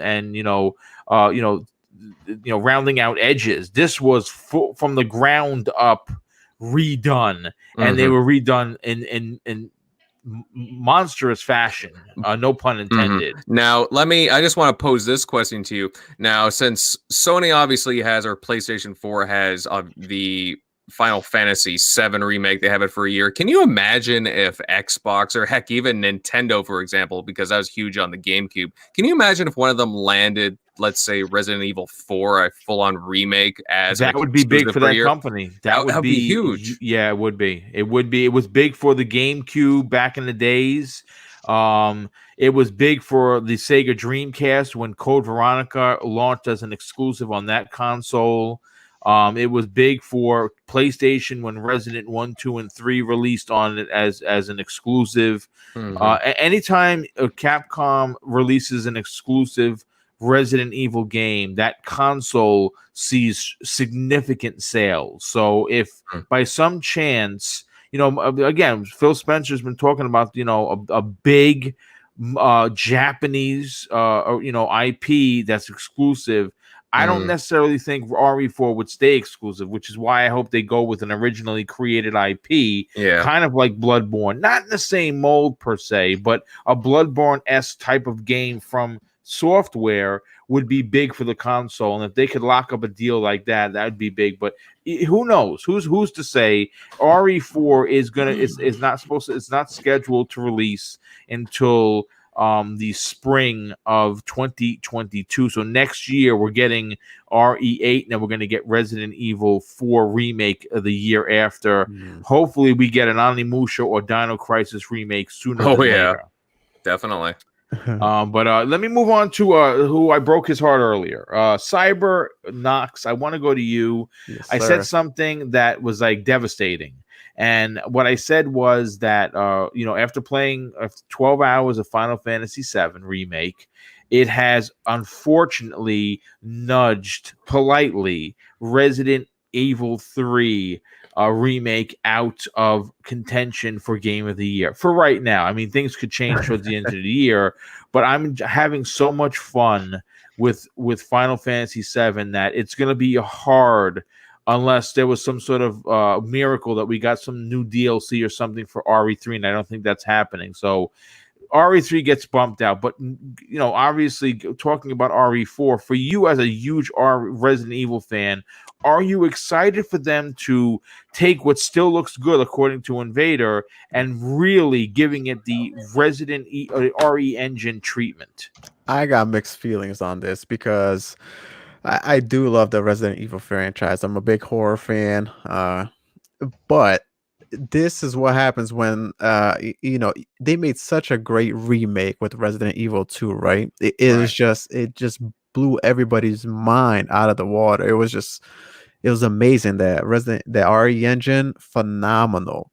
And then a year later, they released Resident Evil 3, and then people are already complaining about that, the length of the campaign, it just feels like more Resident Evil 2, blah blah blah. And now they're already announcing Resident Evil 4. Like, why? At this point, you can't help but feel a little bit that's kind of like a little bit of a cash grab. Like, what are you doing?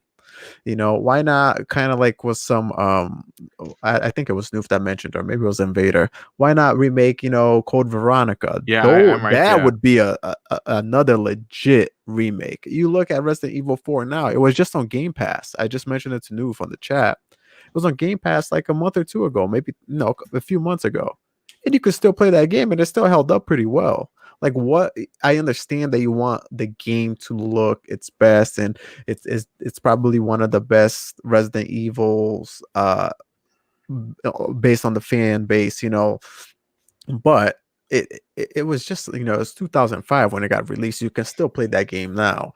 Yeah. So I don't know. I got mixed feelings on this. I think once they saw the success of Resident Evil 2, how well that remake did, they probably saw success now with Resident Evil 3. I think they kind of just want to keep that. I wouldn't be surprised if they do the whole damn series. Yeah.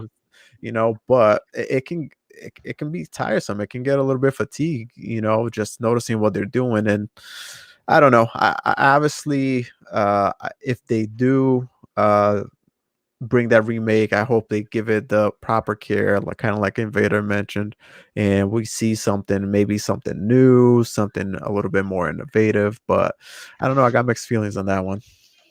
No, I agree. And closing out, not only the magnificent show, but fantastic topics. Gaming Forte, well, what are your thoughts on Capcom going to the well once again and adding their Resident the RE engine flair to what's considered by most one of not only the most popular Resident Evil games, one of the more classic ones? Do you think they need to remake this game now? Oh man, so I really struggle. I do want them to remake it. Now the whole word now is kind of a little triggering me because I kind of want them to do something else. I'd rather see Resident Evil 8 before I see another remake of Resident Evil 4. But I definitely do want to see the Resident Evil 4. I do want to say they do need, I'm not going to say, because with them redoing this game, I do think there's going to be a lot of people that never played it. They do need to shorten up certain sequences in this game because there's some parts in that. There's some long ones, but you know what? To be fair, we don't really think about we don't think about the number. But when this game releases, if this rumor comes to pass, it's going to be a full 17 years. Yeah, it will be. You know what I'm saying? So people saying, "Well, I don't know because it's too soon." But is it? It's not too soon. No, that's the thing. It's not too soon. It's not. It's just the simple fact that there's two words of thought about this. Like, I want them to make this game. I do. I really want it. Now, how fast they make it, it's just, to me, I'd rather have a new experience like Resident Evil 8 or whatever the next game's going to be. Because at this point, we would have gotten 2 remasters in between Resident Evil 7 and these 2 remasters. Well, 8 is next year for sure. Right. 8 is coming next year. Yeah, if 2021. 8's coming, like I'm saying, if 8's coming next year, then I'm good with Resident Evil 4 Remake coming that following year, which would be 2022. Because I don't think it's going to be next year. It's going to have to be at the earliest the year after. Now, if they find a way to sit there and I don't know how they would do it, because my whole thing with the Resident Evil like 2 and 3 is I felt like they were both really good games. I just felt like 3 should have been, they should have never broke the game apart. They should have kept 2 and 3 I together. agree. Yeah. Because I think the big main thing that people had problems with 3 was just it was just so short, but that's because it was engineered to be made and brought out with 2, but when they found out that they can separate it and make the same amount of money but double it, they decided to do that. But I'll never, especially when the game is good, and that's the one thing that I care about the most. You're really never going to get that long, drawn-out game for games like Resident Evil 2 or 3, just because they were made so long ago. Those games could be beaten 20 minutes long ago if you knew the right way to do it. So it's not hard to play those games. I just want Resident Evil 8 at this point because I want to see what they can do going forward versus the stuff that they already done at this point. I want to see what the RE engine looks like with something new and fresh before I see something that I'm already familiar with. Even knowing I do think 4 might be the more impressive version, especially with 2 games under their belt and 2 games under development, and them being able to take some of the stuff that was kind of gimmicky in 4 to begin with and cut some of that stuff out and just make it more of a free-flowing game.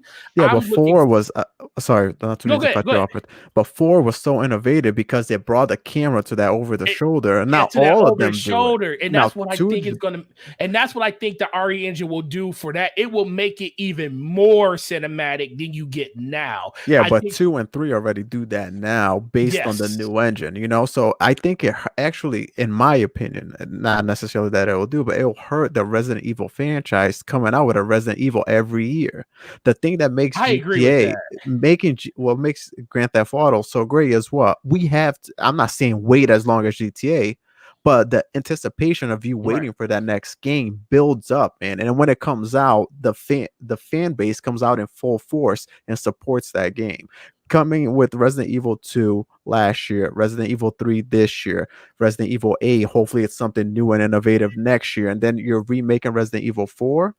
I don't know. At one point, you're going to say, oh, I'm just playing another Resident Evil game that looks the same and it feels the same, especially if you're doing Resident Evil 2, 3, and 4 back to back to back. Right. And that's just the whole thing that I'm thinking. I'm just thinking more in line of what would I like to see more? I want to go back. Like, I played Resident Evil 7 in VR. It's freaking incredible. It's incredible. It's also palpitation inducing. Man, look, if you were able to play that game in VR and you didn't get motion sickness, it is one of the most incredible things you will play. It's what VR should have become. Exactly. Yeah.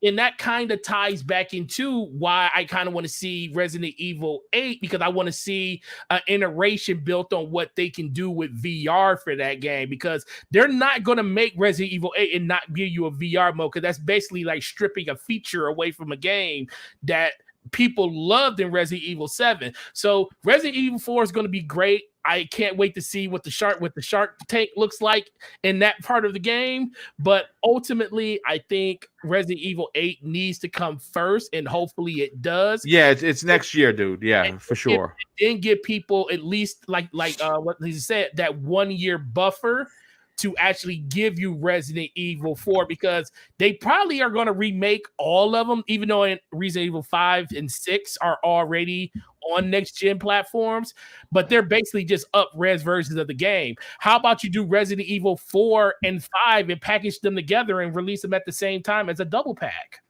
Sounds good. I'll take it. That would be a better way of saying, hey, not only are we giving you one game, we're going to package another game and redid that one in the RE engine, and that gives more credence to that game being something that everybody might want. And then outside of 6 is terrible, 5 was awful. 5 was on the borderline because I actually like Shiva a lot. Me too. So I can really dig with 4 and 5 being kind of in a pack together, and I think that would be the perfect marriage where people will be like, you know what, I'm ready to get back in because it's been a couple years, and they're giving me 2 games instead of 1, and that would be like the double. That would be what I think they should do in that regard. Well, it's going to be interesting, but yes, Resident Evil 8 is supposed to release in the spring, probably around March of next year. Hope that happens. That's going to be interesting. But listen, I want to say that this has been we are almost 10 minutes past the 2-hour mark. This has been an amazing show. Lots of big opinions, lots of big topics. We had over 430 people live in the chat, which is a big deal. Yes. And I'm greatly and truly, honestly, blown away every time that happens, because that means that you guys and gals are enjoying the content. I want to thank the super chats that continue to come in, even during these trying times. The generosity just doesn't seem to end, and it is honestly it's very, very appreciated. And of course, everyone commenting. This was a pretty good chat. The sheriff, known as Leave the Papa, had to kind of bounce one guy, which I'll remain unnamed. Don't like shouting anyone out negatively. But that's why he's there, to make sure that they stay away. We don't like trolls here. We like gamers. If you're a gamer, you're welcome. If you're an asshole, keep walking. But let's get to the outro. Let's start with our fantastic guest, Noof Nukem. I'm going to start with you, brother. Thank you so much for agreeing to come on the show.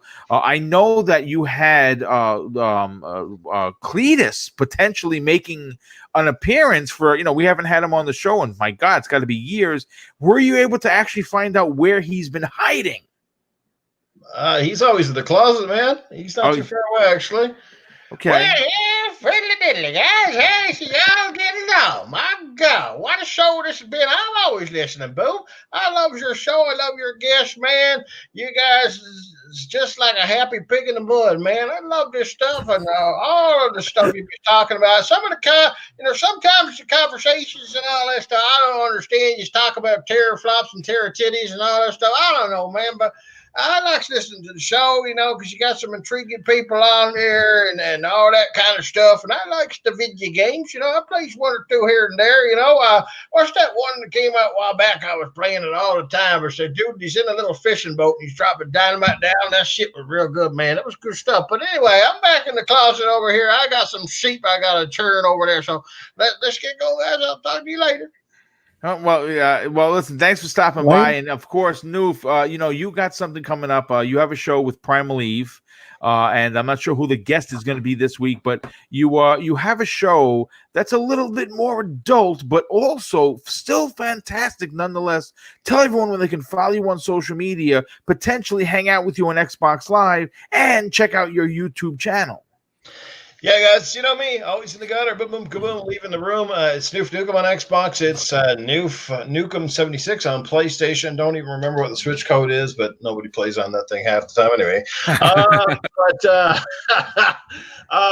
That's other than that, man. You guys know me. You got my own channel, YouTube. Pretty simple, Noof Nukem. If you never checked it out, I'd definitely appreciate it if you could at least pop by. If you kind of like my kind of sense of humor and the way I articulate things, go for it. If not, give me a thumbs down, unsubscribe, whatever suits your food. But tomorrow night, Gaming After Dark. It's my big show. I only do 1 a week, unless I'm guesting with Boom or some other podcasters. And I do appreciate the invite tonight, Boom. Greatly appreciate it. But yeah, it's Gaming After Dark. It's 10 Eastern time. It is on my channel, which is Noof Nukem. Myself, Primal Eve. We talk about games, movies, pop culture, other things, and we have some crazy stuff on the show. Tomorrow night, like I said, 10 p.m. We got some great guests tomorrow night. Everybody's resident awesomeness, Mr. Wilmy Hood's going to be there, and nice. We're going to be joining us tomorrow night, so it should be a lit show, should be a good one. And that's a bit for me. Chat, you guys have been awesome, so thank you so much for your support and for supporting Boom. Like I said, congrats on the 4,000 Boom. That is amazing milestone. Thank you, brother. The craziest part is how fast you've accumulated the last 2,000 like the subs compared to like the grind it sort of took to get to the 1,000. Yes. Like you're coming faster. I can see the numbers, Boot, man. It's awesome. And you've been putting in the work, like I said, so well deserved, bro. Well, I definitely appreciate the compliment, dude. Thank you very much. And Invader Gaming, you obviously are very, very vocal and busy on social media, and you have an amazing show that airs on Sunday evenings that is Xbox centric. And quite frankly, you have quite the panel that shows up each and every week for that show. Do me a favor, dude. Tell everyone where they can follow you on social media, but more importantly, check out your outstanding live show. Of course. Well, of course, Boom, thank you very much for having me on again. I love being a part of any of your shows, but of course, I love the crew here on the Primetime Gaming, Cybernox, Gaming Forte. Again, Nufu, is great seeing you again. Always a great time chatting with, Mr. Boom Boom Kaboom. But yeah, guys, so you can follow me on my own channel, my YouTube channel for gaming guides. I started doing those and some more reviews at Invader Gaming. And of course, man, hey, you gotta experiment with some things, right?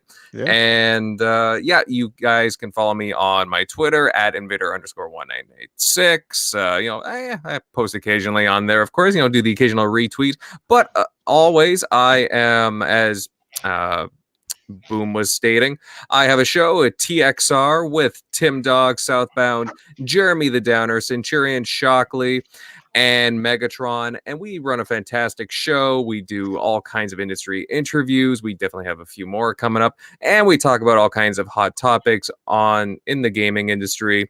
It is TXR, the Xbox Roundtable, Sunday nights at 9 o'clock Eastern Time. Definitely check that out. Boom, congratulations on your 4,000 subscribers. You definitely earned it. You've done the grind, and you just you keep blowing me out of the water with your content, and I can't wait to see what the next 4,000 happens, when that happens, and I hope it comes soon.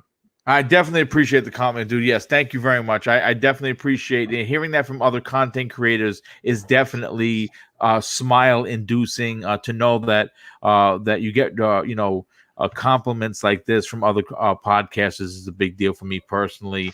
And of course, Cybernox, the bat signal's out. The Joker broke out of Arkham. You have to rush and get to the Batmobile and take care of business. You also got to take care of your family first, obviously. Do me a favor, dude. You got an awesome YouTube channel, and you're quite active on social media. Tell everyone where they can follow you there.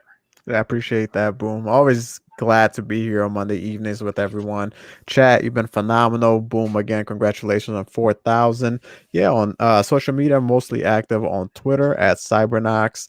I'm going to start streaming a lot more now. I'm debating which game to stream or to start playing from my backlog, either Assassin's Creed Odyssey, Resident Evil 2. I got a few others there, Spider-Man. So yeah, you can check me out when I go live on twitch.tv at Cybernox, or hit me up on Xbox Live. I'm on, anytime you see, I'm always either on Warzone, playing something else. I love playing multiplayer. Yeah, and besides that, can't wait for next Monday. It's been great. Definitely appreciate you being here. As always, dude, wouldn't want to do the show without you. And last, and in no way least, my brother from another mother, Gaming Forte, dude, obviously the busiest podcaster in the business, and still finds time to play games, deal with real life situations, and of course, take care of his family, which is paramount to anyone. Dude, obviously, you bring a lot to the table on any show that you're on. I tell you this all the time, and I truly mean it, because you are a gamer and you talk and respect other gamers' opinions, even though they may be different than yours. Do me a favor, dude. Tell everyone where they can find your outstanding YouTube channel, but more importantly, check out one of the community's finest. So before I say that, I want to 4,000, man. That's a monumental number to hit, man. I am beyond proud of the channel that you've built over the course of these years.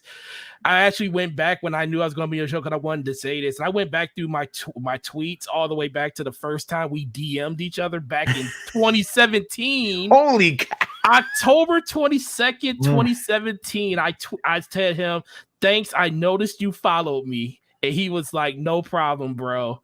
and I told him about his first video he ever posted, which was an unboxing, and I was telling him about give a 360-degree look at that trophy or whatever you were doing, and he took that feedback and ran with it. Of course. And ever since that day, man, Boom's channel has been growing and growing, and it's not because of anything I said or anything that anybody has told him to do. It's been a conjunction of him just listening, learning, taking good things, and dismissing all the bad things that this community brings out. And I'm just super proud to see you hit this number, because this is just the beginning for you, and I know there's going to be even more stuff coming down the pipe. So I'm always indebted to being on the show with you, and I'm always proud to just call you my friend and everything, and say I'm super proud of you for what you've done with the channel you have now. Well, that is super awesome of you to say. And I like I said, I am working on something currently that is just so big. I can't say what it is. I can imagine. I can tell you that when I make this announcement, it is going to be career defining. That's how big of this get that I'm working on, that I have been working on for quite some time. I can't say anything more than that. I will be making an announcement in the next couple of months. I don't know exactly when, but I think everyone that's a gamer is really going to be blown away by this. So, like I said, stay tuned, subscribe, tune in, follow me on Twitter. I do 50 tweets a day. It's almost to the point of an obsession, but thank you so much for the compliment, dude. It is really greatly and truly appreciated. But outside of that, it's just Gaming Forte everywhere, YouTube and Twitter. Catch us on BRAP on Wednesday nights, 9 p.m. with Enrique Slomo, E-Money, and Eric Jackson. You know, Crossfire on Fridays with Mooch. And whenever Luca decides to do it at a stable time, it was 4:00 last week. It might be 7 next week for Scuffcast. You never know. Luca is a woman of her own, and she does what she wants. And outside of that, man, just check me out on those. And make sure you check out Invader, man. Those guys over there, I was on very informative podcast. Love being on there with those guys. That was a very good treat. So check those guys out. And you already know what Noof is all about. Yes. Noof crazy. You already know what that's about. I heard Lucas usually late for her podcast when she can't find a booster seat for her laptop. Holy cow. I'm going to click this part of the video and I'm running to her. I am running off this podcast. Well, listen, everyone. Listen, I want to say this. Listen, right now, the world is crazy, and we as people need to be responsible. And I'm not going to tell everyone how they're going to live their lives, but I'm going to say that you got to be respectful of others. And if you're going to go out, wear some face covering, wear gloves, protect yourself so you could protect your family. That is the core value of any person that I hold to the highest, degree. Take care of your family, be respectful of others, and we are all going to get through this. I guarantee you we're going to be, I'm hoping that we all come out better human beings. And at the end of the day, we will no longer be divided by the stupidity of race, creed, color, sexual orientation, or religion. And that we're all going to realize that we're all one people and that we all matter regardless of the small things I just talked about. And I'm going to close out the show with what I always say, something that my dad taught me. Some people might call it lame. Some people get tired of hearing about it, but you know what? It made me a better cop, made me a better police officer and a better community member.